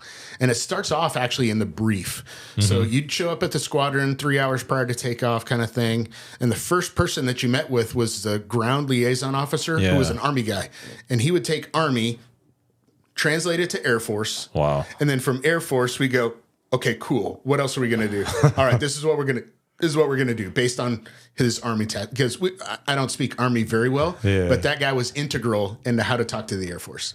That sounds really cool. Yeah. So was it all air to ground? It was all air to ground for me. Well, I shouldn't say that. They were worried at one point that somebody was going to hijack an airplane and try to crash into Kabul for a high-level meeting. Yeah. And so we did some defensive counter-air where we were there to shoot down an airliner if some went bad. So, wow. Yeah. What was it like, you know, actually, you know, dropping bombs or, you know what I mean? Like, what's that like? No, that's a fair question because, you know, somebody watching might be like, ooh, you know, no, that's That's what you're there to do. Yeah, for sure. And people process it different ways and think about it different ways. I have my own ways that I think about it, but at the same time, I know that U.S. personnel are getting shot at. And I remember taking off. Just on takeoff, we knew where we were going. It was only about 12, 13 miles away from the base at Bagram. And so we're airborne, clean up the gear, and then contact the ground party. And we get our procedures all done. And in the background of the JTAC, while he's talking to me, I hear screaming. Wow. And, just chaos and gunfire and get down. That's where you're going. Yeah. Yeah. And that's where I'm going. And then, after you do your job, there's no more shooting. Wow. And so it's very super rewarding and fulfilling, and that you just save some lives. I can't even imagine. That was the first thing that came to mind. I was like, that has to be super rewarding. Just knowing that you get to help the troops out on the ground. I mean, that'd just be insane. Yeah, for sure. Yeah. So you're there for 3 months. Are you flying every day? I would say you flew probably 4 times a week, and the long sorties. So going into country, I flew from Washington, D.C. to Morón, Spain, Morón, Spain to Al Udeid. That was the longest sortie that I've ever flown. How long? 9.8. And that's a long time to be in that little airplane. I can only imagine that. The level of Imodium and, all the things that you trick your body into doing, you end up having to spend a couple days there at Al Udeid to get all the systems working correctly again, purposely dehydrate yourself, Imodium, just to get into theater. And then once we're there, we spend a couple days in Al Udeid and then fly from Al Udeid into Bagram. How many times are you refueling during that trip? You can average about once an hour. Okay. Yeah. And it's all kind of staged out. It's not like there's actually planners in the Air Force that do this kind of thing. Yeah. And so based on where you are and where you could go is where you get gas. And so you go, all right, I'm directly in the middle of the Atlantic Ocean. I need a tank before I get to the halfway point so that if I can't make it any further, at least I can turn around and go here. Yeah. But then, if I can get gas here, that's fine. I can make it to this point. It's almost like the leapfrog scenario with all kind of divert options along the way. I remember when I talked to Keith, I was like, I was like, you got to fly with a tanker. It's not like you're going to be out there. You know what I mean? It's like you got your gas station going with you because you're going to have to top off every once in a while. And as soon as you know that you can make it to your destination, you're like, tanker crew, thanks, guys. We'll see ya, Do you know if the tanker guys are like, not one of these flights? Actually, they prefer it. They don't. Okay. They, as soon as we can clear off from them, they're like, thank goodness we don't have to work anymore for these guys. That's pretty funny. Yeah. So you're over there. You come back. What's it like transitioning from what's going on there to being back home and going to whatever that daily routine is? Yeah. A couple, I'll call them war stories. I remember I got back home Christmas Eve of 2012. We had missed our flight. We were supposed to be back on the 23rd. We had missed a flight due to aircraft maintenance on the civilian side. Okay, fine. So we make it in the 24th, and I've been up, I think, for 50 hours straight. And so I kiss my wife. I love you, that kind of thing. And she puts me down for a nap. And I remember she walking in, and she smiles at me, and I'm like, and she's like, it's just me. Oh, okay. It's just me. It's just me. Wow. It's okay. You're under high stress all the time. Yeah. And finally at that breaking point, it took me probably a week to kind of get time adjusted and back to family adjusted and everything else. Yeah. A good friend of mine, he said that he was laying in bed. His wife was over here, and he forgot where he was. Somebody was then in the bed, and he punched her right in the back. Holy smokes! Yes, it's those are the kind of things that happen that most people don't talk about. It's just one of those. I forgot that I was at home. When you're back over at the base and where you're at, is it mortar attacks and things like that on a regular basis? Yep. And, building right next to ours got mortared a month before we showed up. Wow. And you saw the burn marks, and they hadn't rebuilt anything yet. All the fighter pilots were staying in the same building.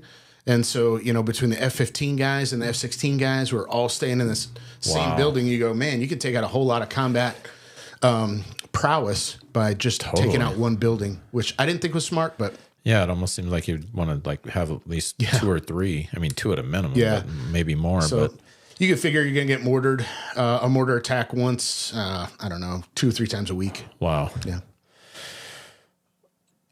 So once you get back, you're settled in. And this is, what year is this? 2012 to 2013. Yeah. And then, so you come back and then, you know, what's a typical week look like when you're here in Tucson? So it's awesome. And if anybody out there is interested in guard service, please reply in the comments or something like that. And you have a recruiter in me, I'll put you in contact with the right people. We're typically a Monday through Friday organization that works from 6 to 3:30. We fly 2 goes a day, generally every day. We do work a weekend a month. If you wanted to be part-time, you can just come in for that 1 week a month, 2 weeks a year. That's great. But there's so many full-time opportunities. And I can't say enough about the National Guard community, whether it's Army or it's Air. I can't speak too much to the Army, but I can speak a lot to the Air side. And I love the place. My uncle worked there. I work there. My son works there. We've all been full-time. There's so many benefits that are on, whether you're enlisted or commissioned, you fly, or you flip burgers on a weekend. There's so many advantages to working out at the National Guard. What's the difference between the like full-time active duty Air Force mission versus this F-16 guard base here? Yeah, it's good. That's fair. So as far as pay statuses, there are different methods to get paid in the Guard. I'm what they call AGR, Active Guard Reserve. So me and the Lieutenant Colonel over at Davis-Monthan, that is active duty, there are no differences. We still report. We still have the same rules. We still get paid on the 1st and the 15th. We still have TRICARE. But there are some positions that you might need to be what we call a reserve technician. And so we have those positions as well down there. But yeah, as far as mission types, though, it's all about the same in a training unit, whether it's Luke Air Force Base, Holloman, or the Tucson Guard. So is it more like state, you know what I mean? Like, is it more like hey, we're here to protect Arizona, but if we need to go elsewhere, we can go elsewhere? Exactly right. So you're activated by the governor. And at the governor's desires instead of the president of the United States. I see. When I get my orders and they say, okay, you are ordered by instead of in president of the United States, it says governor of Arizona to support and defend the Constitution and the Constitution of the state of Arizona, which is just a little bit more unique than what would be on the reserve or active duty side. So you've been working as an F-16 pilot here at this base for how long now? So I went through the instructor pilot upgrade in 2008, and I've been full-time almost the entire time. I took a quick 1 year off in 2019 and went to American Airlines and got hired with American Airlines. Spent a year with them before COVID. But then after COVID, came back to the National Guard full-time. I'll give it a couple more years. How many hours do you have in the F-16? 2,800. I'll go over 3,000 end of this year, maybe early next year. Wow. Yeah. That's so cool. Like what's a really cool F-16 story that you have? Like you're one of those memories where you're like, oh man, this one time. I had a student rip the boom off of a tanker. Wow. Yeah, it was terrifying. I go through the story just a little bit. So, you'll see the tanker and a couple of photos earlier, but it has the boom that's kind of sticks out. And a lot of people don't realize the boom's actually quite flexible, but the boomer actually flies the boom and then sticks you. You just have to kind of hold position, if you will. And so sure enough, a student comes up and it's the guy that's leading it. We have me as number 3, the student that rips the boom off is number 4. So we put him in between the 2 IPs just to kind of watch him. He'd already been cleared solo. So there was a IP in his back seat previous to this that said, you're good to go. He goes up to get gas. And so he gets his gas. Inexperienced tanker crew allows him to go low and forward, and they don't retract the boom. So it actually looks like a pole vault. Wow. Pole vaulter, they stick it in and it bends so far. And at that point, you're just like, I wish I had words. I could have said break away. That's kind of the brevity term of, hey, tanker crew, get out of here real quick, so you don't rip. I didn't have the words, and sure enough, boom, and it just breaks. It snaps. And so Is there a piece that's still on the jet? Oh, yeah. Oh, there's a knuckle of about, 3 feet. And it's locked on? It's locked on. So we can't close the air refueling door, which means we can't transfer fuels. We do the math on the fuels. He's going to be fine to get home. but obviously his day is done. And so we end up coming back home, and I go, dude, I'm sorry. But yeah, your solo clearance is revoked. You'll have an instructor in your back seat, and you failed this ride. So. And what do you have to do? You just have to show certain proficiencies to get your solo status again? Yeah, exactly. So he'll have to he would have had to demonstrate a proficiency again. And ended up he did. He went off to another unit in the National Guard. So have you ever been in an air-to-air situation? Like combat air-to-air? I wouldn't call it combat. We do have a mission here. Operation Noble Eagle, it's our homeland defense after 9/11, right? Somebody tries to hijack an airplane. There's always fighters that are on alert. A lot of people don't know that in Tucson is a base that we do this, and it's manned by F-16. So all of us F-16 pilots kind of get together, and we'll sit 1 to 2 shifts a month to kind of spread things out, just in case anything happens. And so, while I wouldn't call it combat in a homeland, kind of defense scenario, we're still on call, and we're still ready to do the mission at any point.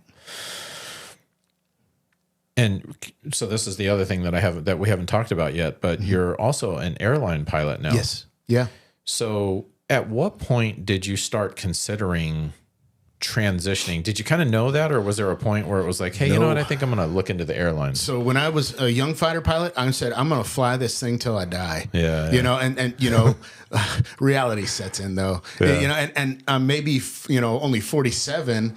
So on the outside, like, oh, dude, he's got years and years and years ago. In the F-16 community, I'm the old guy. It's a young man's game. It's physical. It's exhausting. If you make it around as long as I have in the jet, everybody's got neck problems. Everybody's got back problems. Things that shouldn't be discussed on air, so we'll just leave it at there. But we all have doctors on quick call, so that we call. So I always just wanted to fly the F-16, but in 2017, 2018, I got hurt in my neck a couple times, and I go, honey, I can't do this till I'm 60, which is a mandatory retirement age for me. Yeah. I can't make it till 60 doing this job. Yeah. And at the time, the airlines were booming, and I just thought it was a good opportunity. So I put in application packages and finally was hired by American in 2019. So what was that like? You know what I mean? Because you're in a single engine jet, and you're looking to fly at least a twin engine jet? Yeah. So I had to go through and get my ATP or airline transport pilot with the FAA. So I did that, and that got you the ability to fly multi-engine. Okay. But I didn't have a type rating in any kind of larger aircraft or anything like that. All I'd really known is military flying. On the civilian side, I had maybe 230 hours. I kind of knew how they operated a little bit. Yeah. But I mean, the majority of my training is all military. So, yeah. Do you feel like you were at a disadvantage to somebody that flew like C-17s in any way? Oh, for sure. Okay. And the reason being is the crew resource management, CRM model that the airlines use is used in the multi-crew Air Force. Yeah, they use the same model. They may call it a certain thing or different terminology. Yeah, but it's the same. How do I work together as a team now? And while in F-16, yes, we still work as a team, but all of us are responsible only for our own airplane. So I remember doing the airline transport kind of certification. Yeah, just a little bit when we did some simulators. The ATP CTP. Are you familiar with that one? Certification program. You have to do that in conjunction with a written test in order to be able to go to a practical examiner. Okay. So it's a testing that you have to do in simulators right now. I had never flown a big airplane. I'm paired up with another guy. All I've known is single seat stuff. They're like, well, you're clear for takeoff. Bam. I throw the engines up. They're like, what are you doing? I was like, I'm putting the air. We're going, right? We're going. They're like, you can't do that. I'm like, why? You have to confirm with this guy that he's ready to go. I'm like, interesting. Yeah. So we rotate, get airborne. I put my own gear up. They're like, dude, you can't do that. Why? It's like, because you're the pilot flying. He's the pilot monitoring. He's what you call gear up, and he does it for you. You just fly. Wow. I'm like, I've never done this in my entire life. So in that respect, it was a tough transition. As far as, content of things to memorize, I think the military really did a good job of my prior training in order to kind of train my mind. In fact, most of the instructors are like, you're overly prepared. So, which is a good thing. That's pretty interesting. Like, I'd never considered that, you know, like, not that I would ever need to, you know what I mean? But it's like the whole, you're flying with a crew and you have to communicate. And, you know, so you're going to throttle up. Yeah. Well, you got to let somebody know you're going to throttle up. Yeah. It was like, hey, why don't you brief me the instrument approach? I'm like, to who? They're like, to the crew. What do you? And I'm like, oh, apparently we got to do that. So what would your advice be to somebody, you know, in the fighter pilot community that's, you know, looking to go to the airline? What's something that they could do to, I don't know what the right word is, you know, kind of gain some type of advantage, you know, start looking into this, or, you know, what do you think looking back? I'll give you a practical example. You know, I sit in the backseat of students now, and they're in that initial phase where I'm just teaching them how to take off, land, fly, instrument approaches. Yeah. And so what I'll say is, brief me up on your approach. Because as a single seat fighter pilot, you're just looking down at your approach plate and just going, got to do this, this, this, this, and this. Yeah, but there's all kinds of things in the civilian community that they care about a little bit more than we do in the single seat mentality. And so I would say, hey, start now briefing up an approach. You know, as you come back and flying into the field, brief it up like you were a crew. And, you know, there's nobody there. They're not going to listen to your tapes and make fun of you, you know, or anything like that. Just, you know, that's one practical example of how the military pilot, military fighter pilot can start that transition mindset to civilian flying in the crew community. Yeah, that's super interesting. And what is it like to go from, you know, this fast single seat F-16 to still fast, you know, but bigger, and you're responsible for a lot of people on this plane? Yeah, you're responsible for tons of lives in the back that are sitting in the back there. At the same time, it was a breath of fresh air. Why? Because it was easier. Oh, okay.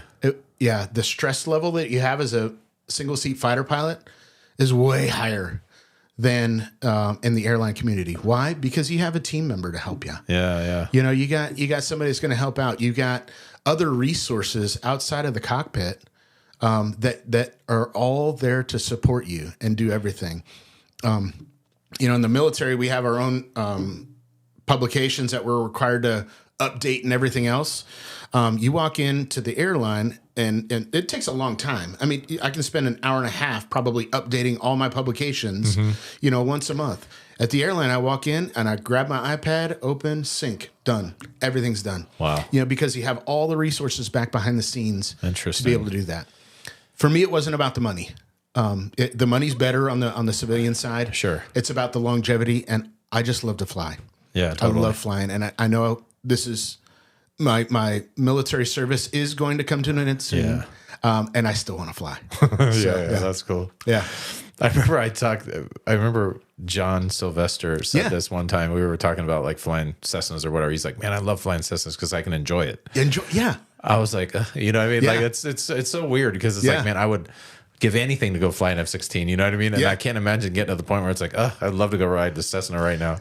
Okay, so quick story on this. My son is trying to do the same path that I did. And so he's almost finished with school. He's trying to get, you know, commissioned with the Guard. Specifically with Tucson. He works down there right now. He's enlisted. That's cool. And so we went on a discovery flight out at Ryan Airfield a month and a half ago or something like that. High school or college? College. Okay. Yeah, so almost finished with college. He's got a baby, so I'm grandpa. Nice.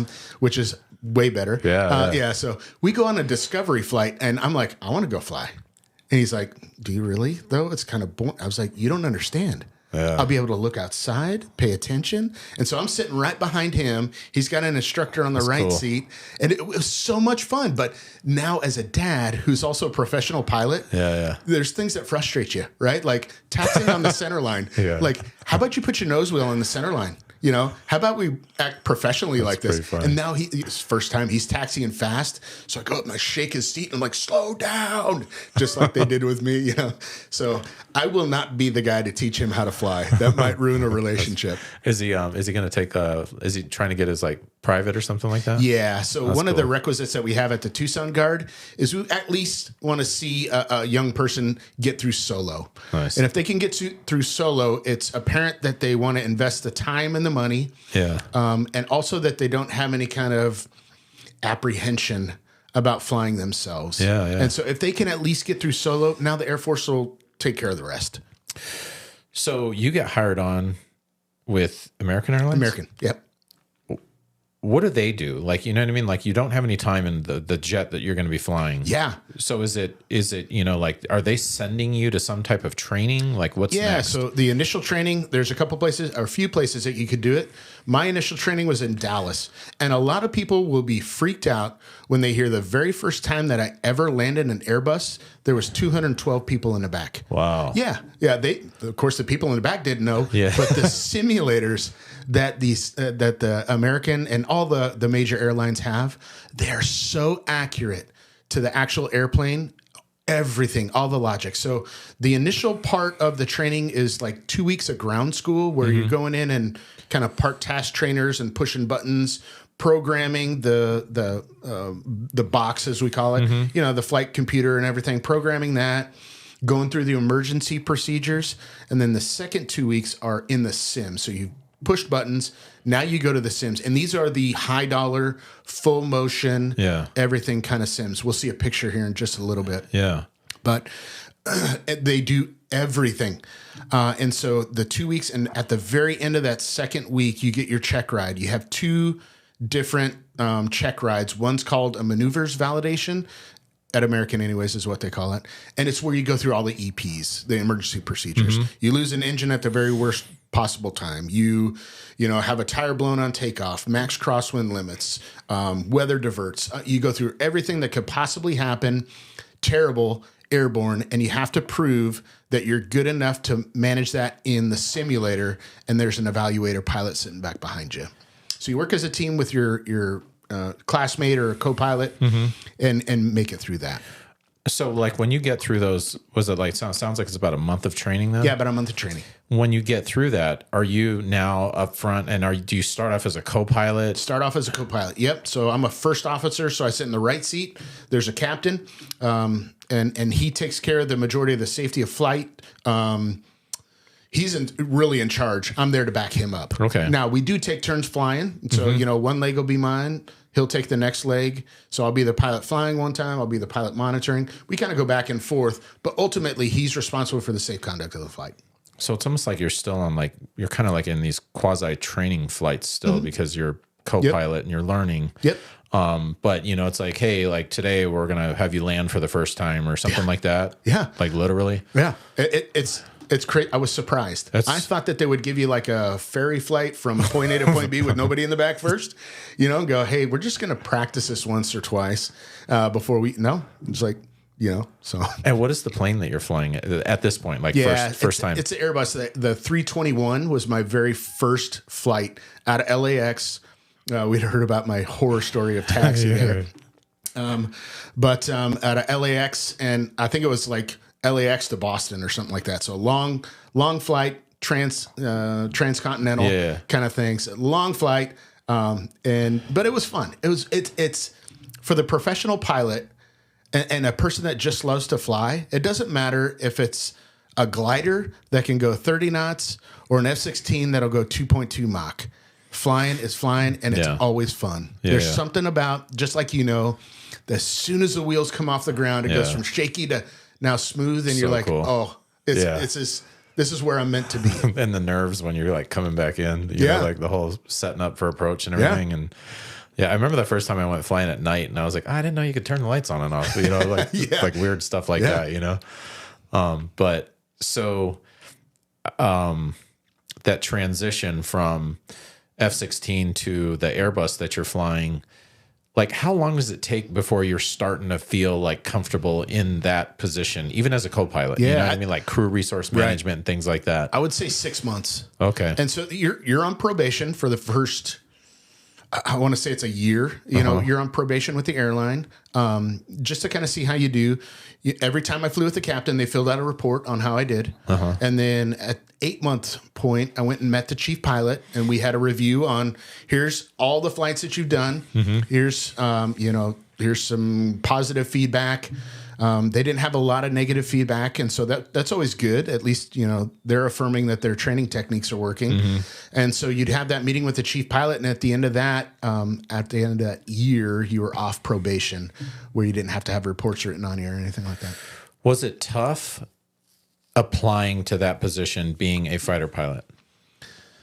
So I think they're looking for that single seat mentality. Okay. Because you've kind of done it all and done it all by yourself. But at the same time now, the challenge that the larger companies have is, how do I get him to make sure, A, that he's going to kind of meld well within the company, and that he can get along with other people and fly a crew aircraft. If they had the choice of a C-17 pilot or a F-16 pilot, if it was me, I'd choose the C-17 pilot. He's already used to all that kind of stuff. So, but at the same time, a lot of F-16 pilots and fighter pilots in general have been picked up very, very quickly as soon as they've applied. Yeah. Well, I wonder if there's like a component. Do you think that there's a component like, hey, the single seat guy, we can train him on how we're doing crew resource management or something like that? You know what I mean? And they know that. I mean, they know that in order to get selected to track fighters, they're typically in the top 10% of their class. They know that the military academies, flight academies, are some of the most rigorous training in the world. And so if we can get the top 10% of the most rigorous training in the world, they're going to be a good pilot for us in the long run. Yeah. So what does the typical day look like for an airline pilot? Yeah. You know what I mean? Like, is there like a part-time job and a full-time job? And if you're full-time, you're flying every day. Like, how does that work? Yeah. So what I wasn't used to is everything is seniority based. Okay. And so the higher you are in the company, meaning the at the more top end of things, the higher you are in the company, the better your schedule is. You bid for the trips that you want. Say, for example, you're in the top 5% in Phoenix on the Airbus, and you want 3-day to Hawaii's. Well, you'll get 3-day to Hawaii's. It's no problem. If all you want to do is jump up and down the West Coast, you can do that. That's fine. And now the guys at the very bottom of that seniority bucket are doing the red eyes from Phoenix to Philly that takes off at 2 a.m. from Phoenix. Not fun, by the way. Is it based on time in the company or something like that? Yeah, all based on time in the company, not a merit-based structure, which is what I was used to. Sure. In the military and still used to. Interesting. And is that pretty much across the board in the airlines? Yes. Okay, so you're gonna start off low man totem pole. Low man on the totem pole. And you're gonna get the red eyes and all the things that everybody else doesn't want. Yes. Oh yeah. I remember one time, a buddy of mine, I'm on reserve, and so I'm sitting at home. I think it's like 9:30 at night, and my buddy puts out on a group chat, it's like, man, I really don't want to fly this Philly red eye tonight. I think I'm going to call in sick. And so he does, right? He's like, I just called in sick. And no kidding, 5 minutes later, my phone rings. Hi, this is the scheduler. We have a trip for you tonight to Philadelphia. And you need to be up in Phoenix at, by 12:30 tonight. Wow. I'm like, oh. It's so cool, like how all these worlds are so different. Yeah. You know what I mean? And like learning about like all these like different worlds and stuff like that. So what are you running like when you're first? So you're new. You're flying with a obviously more senior pilot. He's pilot in command. Yeah. He's like, so are you getting to fly like better? Like, how does that work? Like, is it because he's like more senior? Does he get like a better pick of flights and stuff like that? And you're kind of benefiting from, you know what I mean? Like, I would say that's kind of mixed and matched a little bit, because there's guys that bid for specific trips within a month. If you wanted to do hey, I only want to go from Phoenix to Spokane to LAX to Phoenix, and you're high enough to be able to do that. That's fine. That we would call that a line holder. And then on the other side, some guys are so junior in the company, or maybe want to be what they call short call reserve. So you get a 2-hour window ish that you have to show up at the airport, and you're like, well, I don't know where I'm going. And they tell you, well, you're going to, Hawaii. Congratulations. You're like, sweet. But that's kind of a fluke thing. Super interesting. Yeah. So there's another thing, like, this is more just like a random personal question. Yeah. People know airline pilots, they make a lot of money, right? They get paid really well. And, I'll be thinking like, there's like 100 people on this plane, $500 ticket or whatever it is. Yeah. You're adding it all up and it's like, well, where are the airlines making their money? Okay, they're obviously making money on flights, but there has to be other money being made. Yeah. Where is that? From what I've heard, I've not done a lot of research, right? I mean, you can go to the different forums that this all has, but one of the giant revenue streams is actually credit cards. Wow. No joke. Okay. Credit cards. Yeah. Between bonus flight points or, frequent flyer stuff and promotions and credit cards, they make a boatload off of credit cards. Because it always has boggled my mind that you can kind of do like a very basic math per flight, but it's got to cost more than that to operate that plane. Yeah, for sure. For that sometimes, flight. right? Like, holy cow, I'm going from, Phoenix to Boston and I have 12 people in the back. Yeah.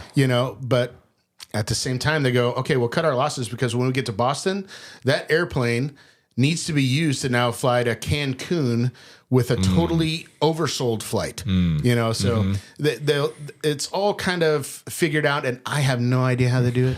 Those are some smart people. All you need is that check coming in. I just want to fly. Just want to fly. That's funny. And so are you flying every day? No, which is a good thing. So in the average month, I think most guys are working 12 to 15 days a month. Okay. Yeah, and the rest of the time, one of the nice things about the civilian flying versus military flying is when I come home during the military flying, I still have a cell phone that rings. I still am responsible for, guys that are underneath me that might need help, whatever it may be. I still get the phone calls. You're always on the clock in the military. When you land at your final destination and you're commuting home, you are done, and they don't call you, and they have other people. So how far ahead really are you scheduling like your flights and things like that? Like, is it like a week in advance or for the whole month? It's typically, so you'll put in what they call a bid package at the very beginning of the month, and usually by about the 15th, you know what you're going to be doing for the next month. So you can really kind of plan things out. Yep. And then flights free for friends and family? Or? Yeah, which is a wonderful benefit. My wife, I can do what they call non-rev, so non-revenue sales. I have an app that I can look at and see how many seats are open. Wow. And now I kind of know, I played the game long enough that I go, we'll make this flight. It'll be fine. I think I calculated out one time. I saved like $35,000 one year in airline. That's a lot of money. That's a lot of money. Yeah. But, some of it was kind of like the fringe benefits of being an airline employee. I wanted to go to Springfield, Missouri to go see family with my wife and I, and they had first class open on both legs and so those tickets were, $4,000 each. Wow. So yeah, just free. How do you like flying for the airlines? I like it. Like I said, it's part of the professional pilot mentality is it doesn't matter what I fly. I like to fly. It's low stress for me anyways, very low stress. I know exactly what I'm going to be doing. I know exactly what hotels that I'm going to. I can kind of plan out in my month, and I say, hey, I got a friend that lives in Charlotte, North Carolina. Hey, bud, can I come see you? Yeah, sure. When are you free?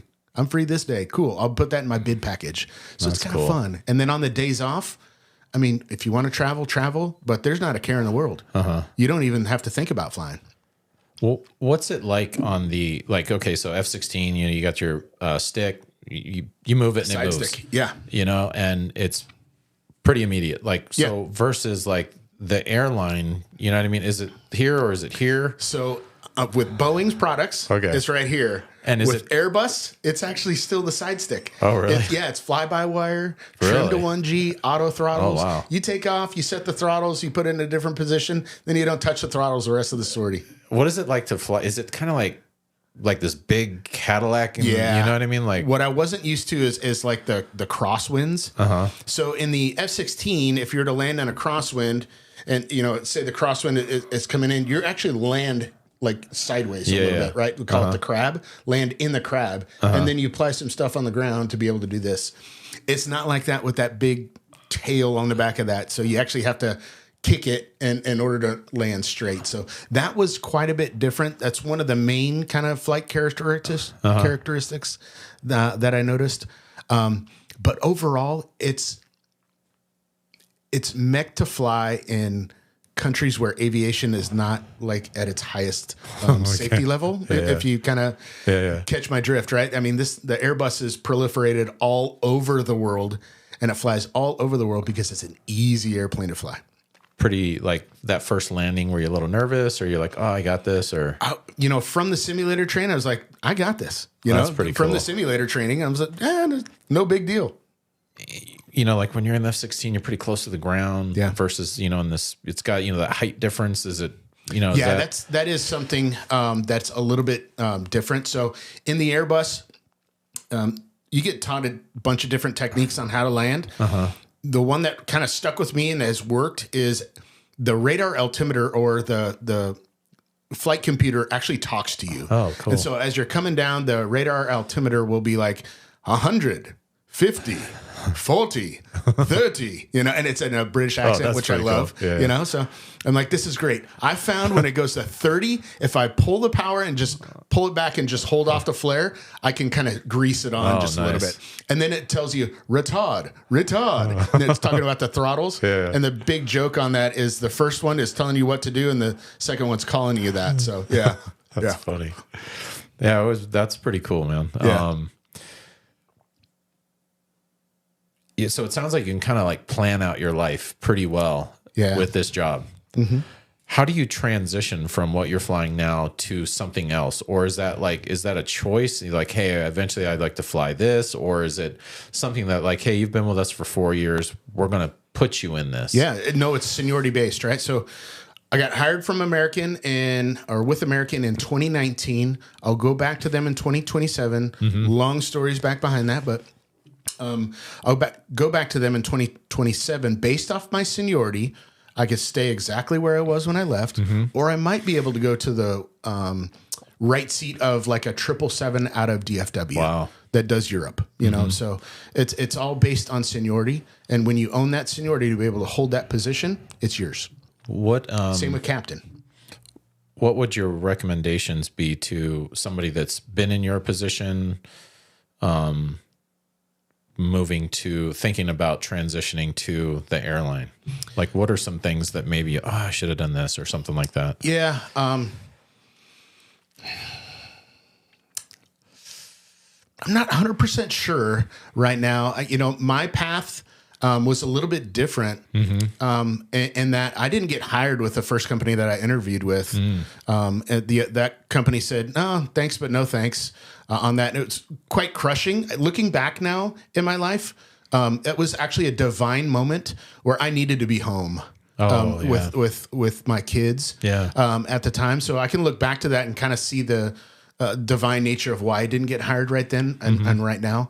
I would say that military aviation provides me more internal purpose. Because there's a drive, there's more of a purpose. Yes, there's a purpose with flying people to their destination. Sure. But in my viewpoint, only, that does not even compare to be able to serve your nation, to protect those around you, to be able to teach now the next generation of young fighter pilots how to do their job. So for me, you can't serve in the military forever. So properly position yourself of when it's your exit strategy time. Adhere to that kind of time schedule. But if you're in the military, in aviation, give it everything that you possibly can. Sacrifice and service is what it's all about for me. That's awesome, man. Yeah. What, you're getting towards the end of your fighter time. What do you think about that? I've loved every second of it. And not many people say, when I retire, I enlisted August 31st of 2000. My orders right now go to August 31st of 2027. That's 27 years completed service. Wow. For me, that's enough. That's enough. I will have internally felt like I've giving it all. What do you think it'll be like on that last ride? Oh, Are you going to open it up? I don't know. Yeah. Yeah. You know, we call it a finny flight, and it's very common that your family's right there. Yeah. You know, and everybody celebrates you. The entire squadron's out there. For the younger guys, typically the young lieutenants will tackle you and then tape you to the jet, and then your kids are wetting you down with That's the funny. water fire extinguishers, Yeah. you know, and everything else. I don't need that in my life. I'll gladly just stand there and let everybody soak me down with champagne and the fire extinguishers. I don't want to give it up. Oh, I can only imagine, man. Yeah. No. I kind of had that same feeling. I was like, dude, if I was in that position, I would want to do it forever. Yes. Yeah. I would never want to stop. You'd have to force me to stop. Yeah. And you will get forced. Yeah. Whether it's back injuries and you having to go, okay, it's a young man's game. But, you know, for me anyways, at 50 years old, I had a personal goal to go to 50 years old and 27 years of service, and I'll have achieved that. How is it physically on you? You know what I mean? Like you've been doing this for so long. What is the impact? So a lot of people, you know, watch the movies and, you know, like we're going to have to do an 8.5 G pull to make it over this mountain. And we're going to over G our airplanes and the newest Top Gun Maverick movie and everything else. It exacts a giant toll on your body that most people don't realize. I'm not allowed to take NyQuil or Advil PM or, you know, just even the minor things. Because I have to get permission from a doctor to be able to do that. Wow. So that's kind of like on the, you know, aches and pains kind of thing. If you know, you're allowed to take like Tylenol or stuff like that, but sleep aids, you know, no. Yeah. Oh, heavens, no. The G's on your body, they're crushing. You know, when I first started, I was like, I'm going to pull 9 G's every sortie because it's fun. And now if I pull more than 7.5, I'm like, oh, this really hurts. Wow. But eventually you have to. And my wife can tell because I'll have the Geezels, you know, on here, and I get them really bad on the back of my legs and my rear end. Wow. And my wife will see the bruises on my lower back from my harness and how it hits. And she'll go, had a big G sortie today? And say, yeah.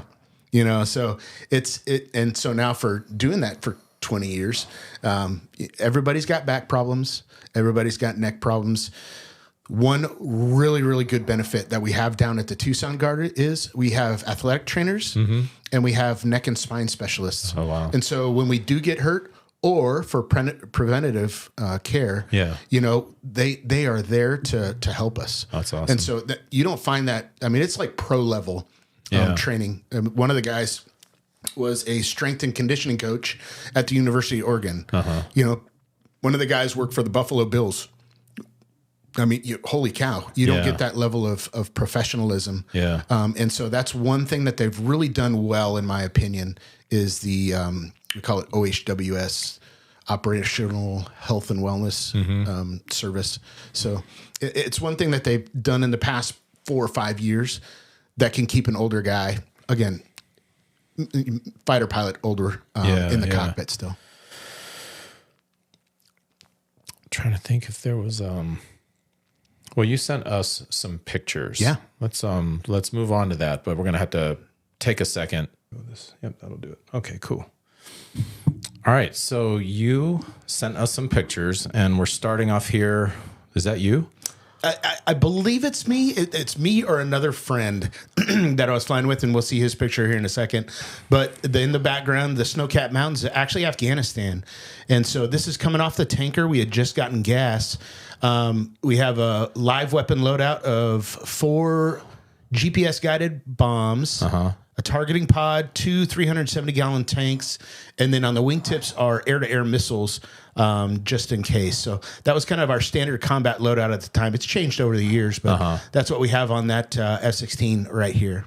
And are you carrying like how much like gun ammo are you carrying? Yeah, so the F-16 carries a little over 500 rounds of gun, and it's you know, the typical cylindrical cannon. The weird thing is it was designed actually for air to air.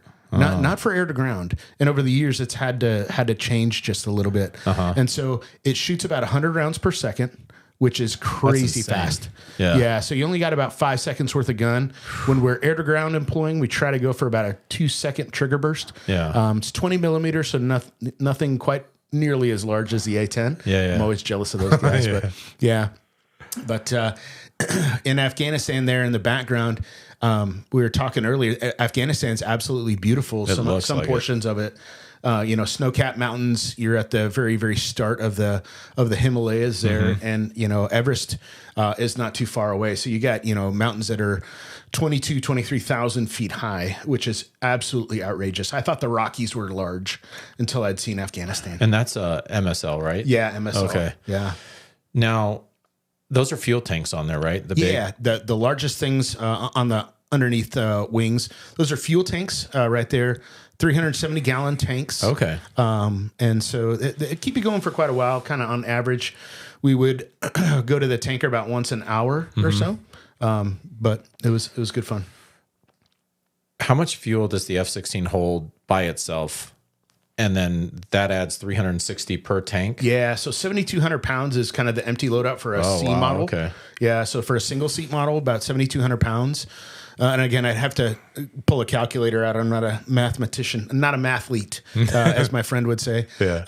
So 7,200 pounds internally. And then on the external, you can put the 2 tanks right there. You can also have the option, if you're going long flights, you can put a 3rd tank on the center line. Okay. So, yep.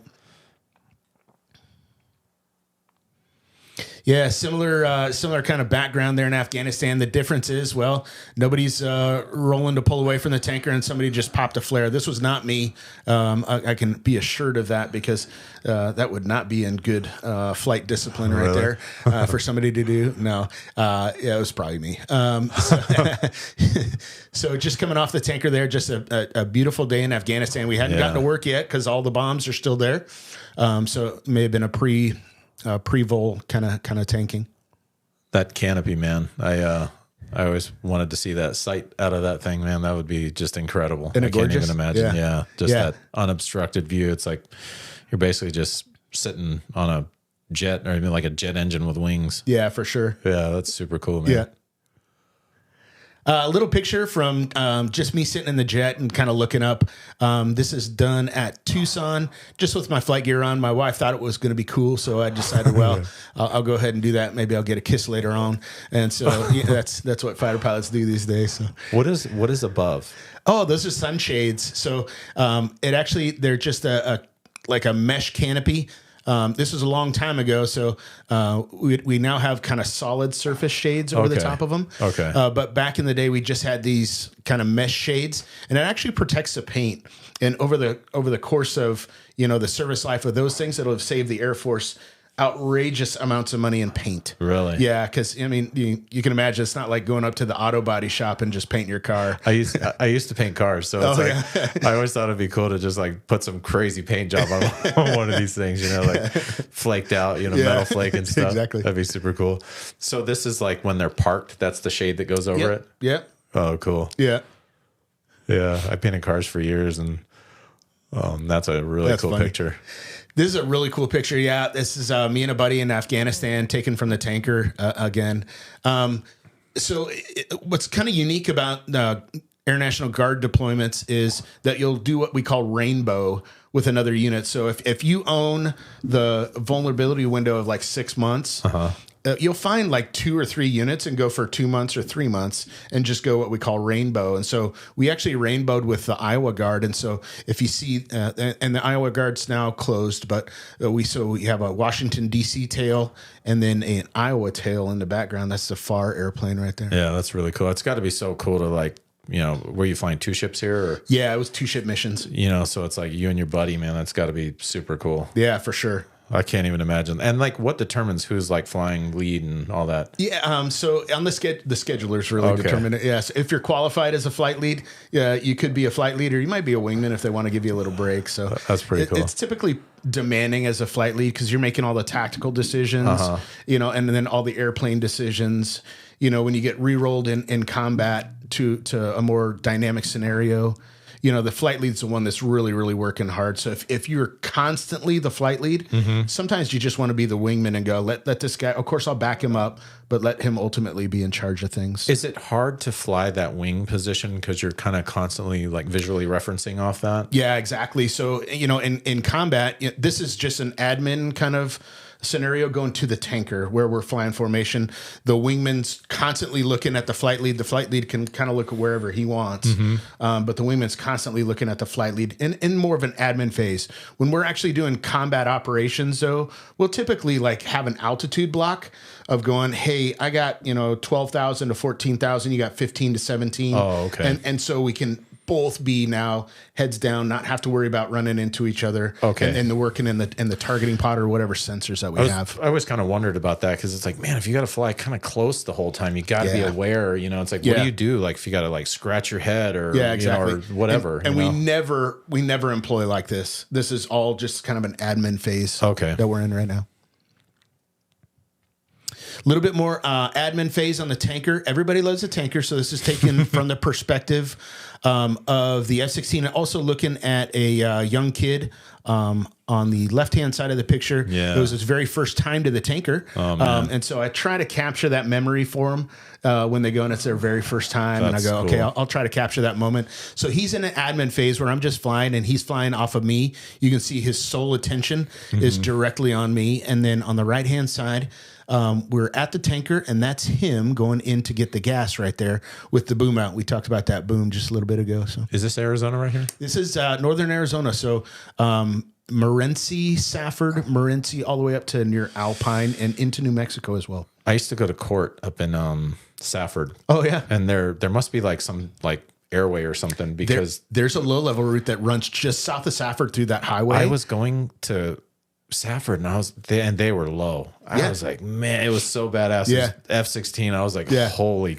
like I just was like, man, that's really where you get the sense of speed. When you're up at medium altitude like this, and you're doing Mach 1.4, you're like, it's kind of relative to how high I am. I can't really tell. Yeah. When you are down low doing like 540, 550, and that's knots. So the ground speed is going to be a little bit higher. Sure. You're like, this is where I really feel like I'm screaming fast. I can't even imagine, man. Yeah. Like, it's like, so I got my skydiving license a few years ago. You're and crazy. Like, we jumped from like 13,500 AGL, right? Yeah. And it doesn't feel like you're falling. It does not look like you're falling. Yeah. But there's a point where you really notice the ground coming. Yeah. You know what I mean? And it just kind of reminded me of you, because it's like, when you first get out, you're like, oh, man, this is crazy. It just feels like you're floating. Yeah. You're just there. But then there's that moment when you're getting closer to the ground, and if you pay attention to it and you look at it, you can really see how fast you're going. Yeah, that rush. And kind of that like same idea that like when you're high, you don't really get that perspective. But when you're real close to the ground, it's like, that was like one of the things that I always like imagined would be like, just really low, come up to that mountain, just pull up, hit that peak, roll over. It's probably one of the more fun things to do in the airplane. I can't even imagine, man. Yeah. That and that like cloud layer where it's just like a blanket and you need to pull through it. Yeah. And Air Force rules are no lower than 500 feet. But there are individual checkouts that guys can do for like Thunderbirds, right? I mean, they fly lower than 500 feet all the time over people. And so there's different qualification levels. I'm a 300-foot guy, but we have several 100 feet guys. Wow. At 100 feet, you don't have time for anything. I've had to do that once in combat, and I didn't like it. It was not fun. 300 feet, my sole attention is like, just make sure you don't run into the ground. I can't even imagine. Yeah, man. yeah. Where does it start to tell you you're getting close to the ground? Like a Like the personal computer. The computer. Yeah. You can disable the warnings on it. Okay. Yeah. Okay. So, which most of us put it down. So if I'm a 300-foot guy, I'll put that warning right at 290. Okay. Yeah. So 290 feet, and we have a radar altimeter that'll tell us where we are. And if it says altitude, then I know I'm a little too low. Did you ever do any of the like Falcon 4.0 or I did DCS Falcon. I didn't do the DCS. I did Falcon 4.0, but that was years and years ago. Because I wanted to see if like the symbology on weapons was kind of the same, and it's kind of the same. Yeah, not quite right. I did the I had Falcon 4.0. I had like the the stick and everything, and and when I went to the real sim, you know what I mean. I got to try it out, and it was I did pretty good. You know what I mean. It was kind of cool. You know what I mean. Exactly. To like. But I guess DCS is like a whole different level now. Yeah, You know, that's what I've heard. I've not done the DCS yet. Yeah, so, me either. yeah. Still kind of the same thing. One of the Iowa tails that we flew in Afghanistan, but just the background. It's incredible. And we're tanking at 28,000 feet. These mountains are probably in the high teens. So we're in the 28, 29,000 feet. In fact, Wow. with the full combat loadout, oftentimes you had to be an afterburner a little bit just to even keep up with the tanker with the combat loadout. That's a really cool picture. Back to Northern Arizona, and just another experience of one of my students that I was training, trying to get him his very first opportunity. But you see the boom there, and if you look at the tail of the KC-135, they're actually from Phoenix, so they're another branch of the Arizona Air Guard. But they're the 161st, and they're up in Phoenix. There, I have a lot of friends that fly up there. Joel DeConcini, if you watch, love you, buddy. So, yeah, it's a good relationship that we have with those guys. Is it a certain flight level you're always at when you're refueling? Yeah, they give us typically a block altitude. This is typically right around 23 to 25,000 feet MSL. I remember years ago, just hearing some jet noise, and I was like, where is that? And I looked up, and there was like a 4-ship, and then it was a KC-135. I was like, that was really cool to be able to see that. Yeah. You could see that from the ground. Yeah, It exactly. was super cool. Yeah. I was like, wow, that's awesome. All right, Afghanistan time. So the left picture is me way back in the day. This is 2012. And you notice the fly like a champion. Yeah. And we would always smack the top of that. There's something about the fighter pilot. Everybody gets nervous, right? Everybody has a little anxiety on what they do. But the one thing about the fighter pilot is, as a group, we all get together and like, hey, you remember, nobody's going to get you today. You're going to kill everybody, right? Yeah. And so as we got ready to step, there's, loud music going on, and everybody's got a little bit of anger and frustration amped up, so you would fly like a champion as you're walking out the door to go and fly your combat sortie. I just can't even imagine. It'd be so sick. Yeah. It was good, just a wonderful experience. On the right is me on the right, and then a good friend of mine that lives in Charlotte right now, goes by Rain Man because he's an excellent driver.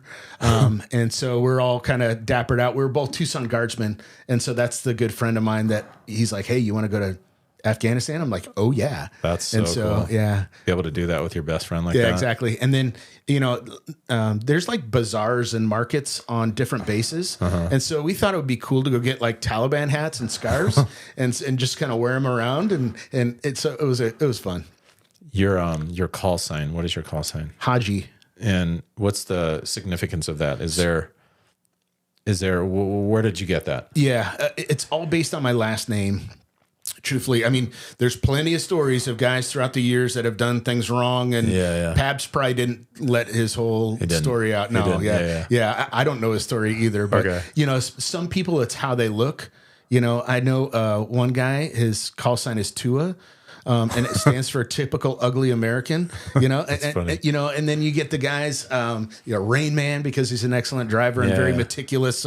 He has to have things done a certain way, and Jeopardy's on at a certain time. And, and then other times it's just based off guys' last names. That's cool. So I know a A10 guy, his last name is Borgen. And he's Smorgasborgen. Oh, nice. Yeah. Just so something that's kind of funny with the last name. So, yeah. That's pretty cool. Yeah. Part of the unique in this picture right here, what you're looking at is one of the unique things that we do at Tucson is we travel around the world to teach other friendly militaries about the F-16 and things like that.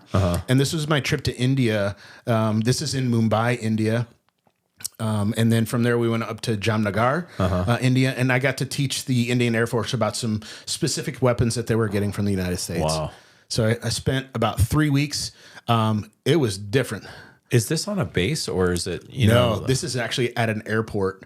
And I believe actually this one's in Jamnagar, an airport. I mean, you remember like Raiders of the Lost Ark when he's traveling on the airplane, and there's like chickens and stuff back behind you. Man. That's kind of what it was like. It was, that vibe. I got that vibe. And so we land and like, well, let's get a cab. This is a cab. This is a tuk-tuk. I was just going to say, is this a taxi? Yeah, it's a taxi. Yeah. And it's like, well, here we go.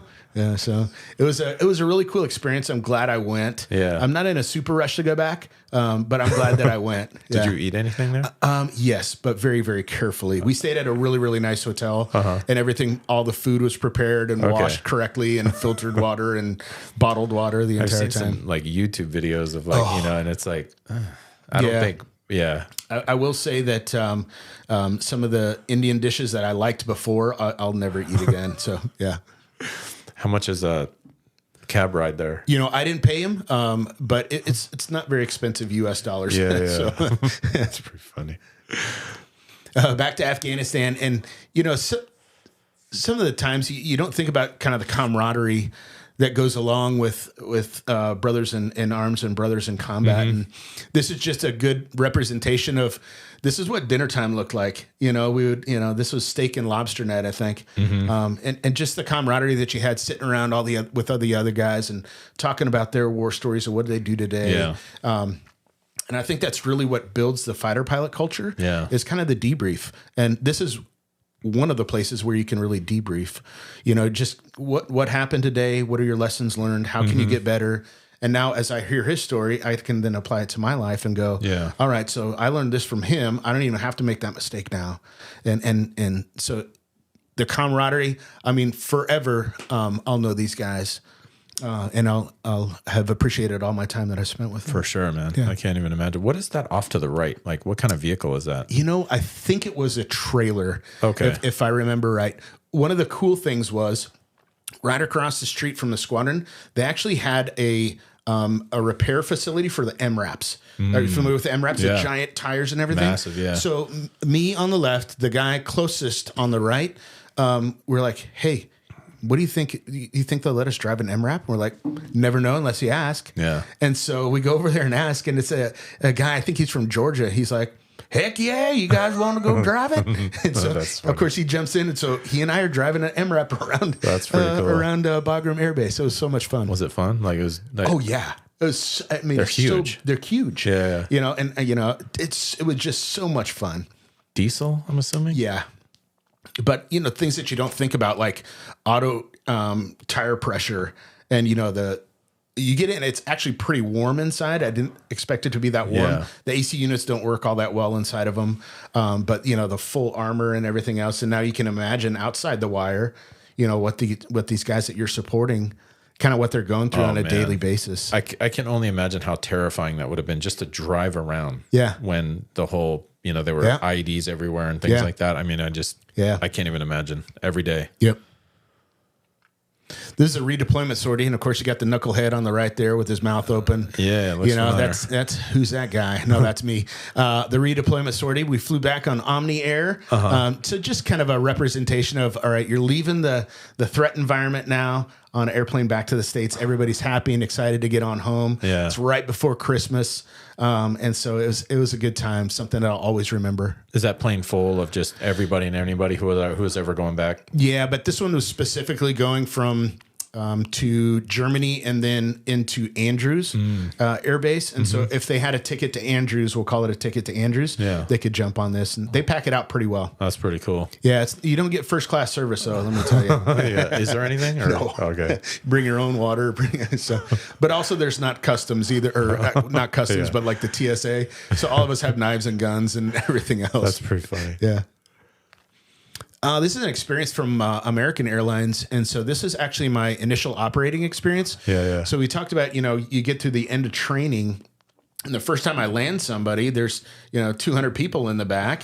First time I actually land this thing. Well, on the left, they don't just let you go with the most inexperienced guy the very first go around. Yeah. And so the guy on the left, Bill, he was my initial check airman. And so you do that initial operating experience, and they're the ones really to give you the blessing of going, all right, you can fly with any captain now. You're good to go. But I thought it was a momentous opportunity. And so again, it's a different type of flying, but it's still fun flying. I enjoyed it. Yeah, I bet. Will enjoy it again. Everybody loves flying, and so every once in a while you have to go fly your wife.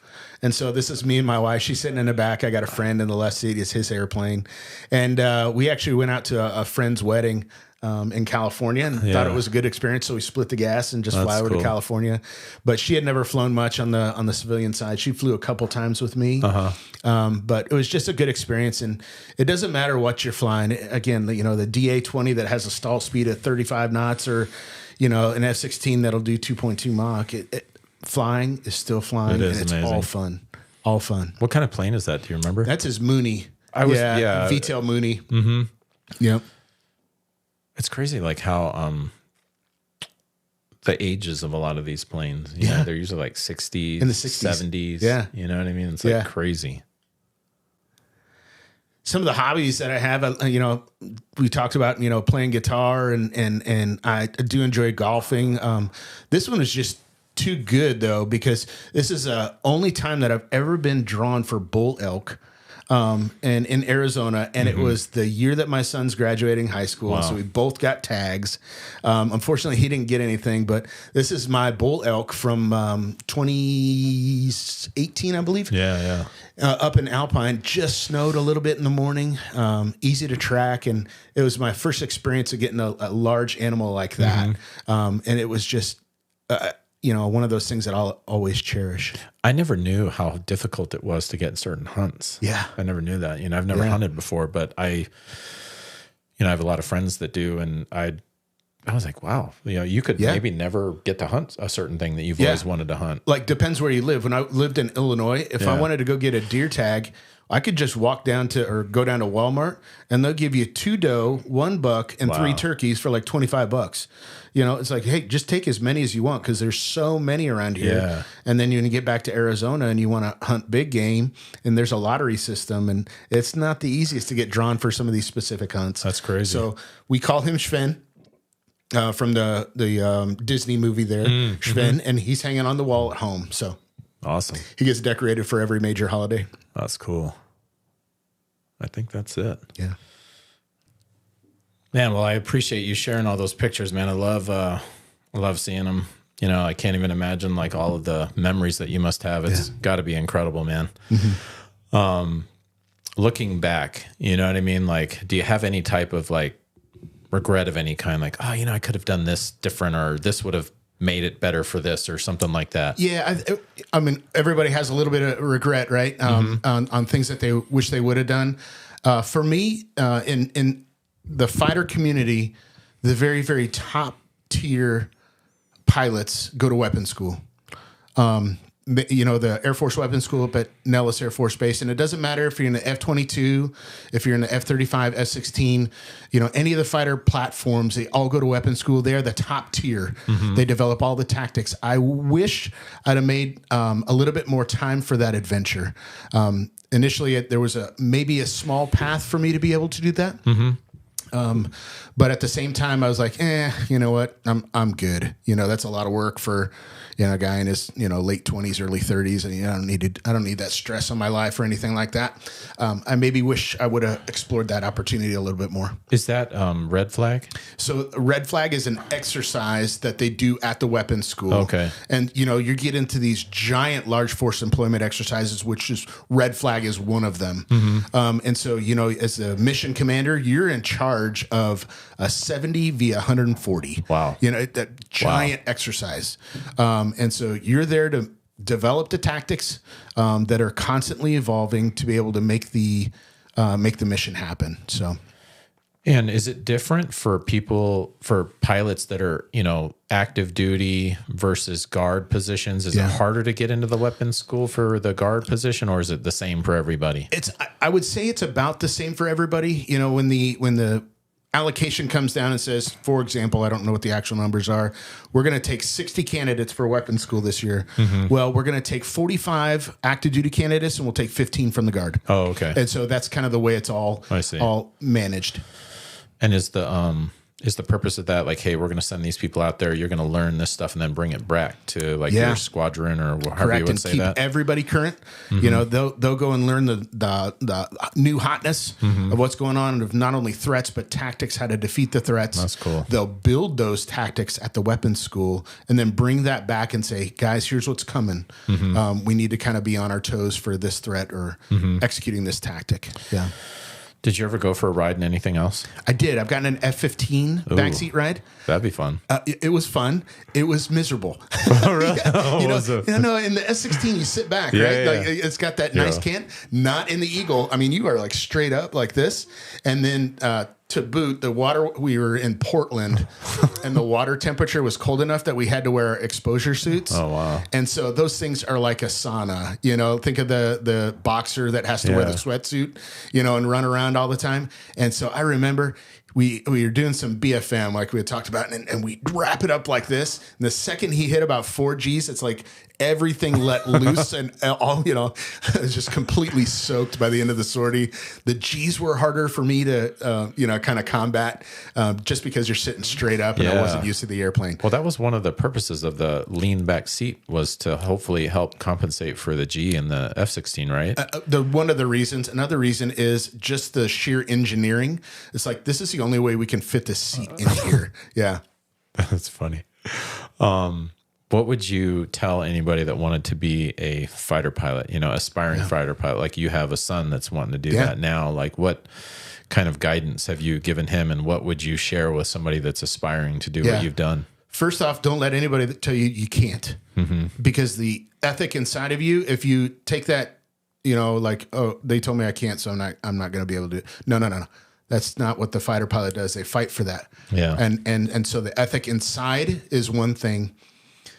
You don't have to be a 4.0 student. In fact, if you're a 4.0 student, you probably won't make it because you're overanalyze everything. Okay. It's average to slightly above average intelligence. It's that work ethic that goes along with saying, I'll do it. Nobody's going to beat me on my work ethic. It's the ethos inside that says nobody's going to beat me.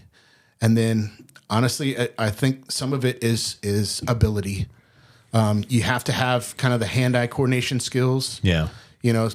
When I went to my interview, they go, what sports have you played? We talked about that. And when I told them, they go, okay, not only can he, survive on a team, but at least he can shoot a basketball and make it into the hoop, which takes some coordination. Yeah. And so all that combination is kind of the driving factors of what I look for in a fighter pilot. Likewise with music. I have never met a musician that cannot fly. Never. Interesting. Just something with the hand-eye coordination. Doesn't matter if it's keys, violin, guitar. It doesn't matter. That kind of skill set translates very well into aviation, in my opinion. It's got to be bittersweet coming towards the end of this whole career, you know what I mean? It's like all the memories and all that other stuff. I mean, I can't even imagine, you know what I mean? Like coming to the end. The good thing is you're still flying, and just in a different capacity, but that last ride. Yeah. There probably won't be a dry eye in the house. Yeah.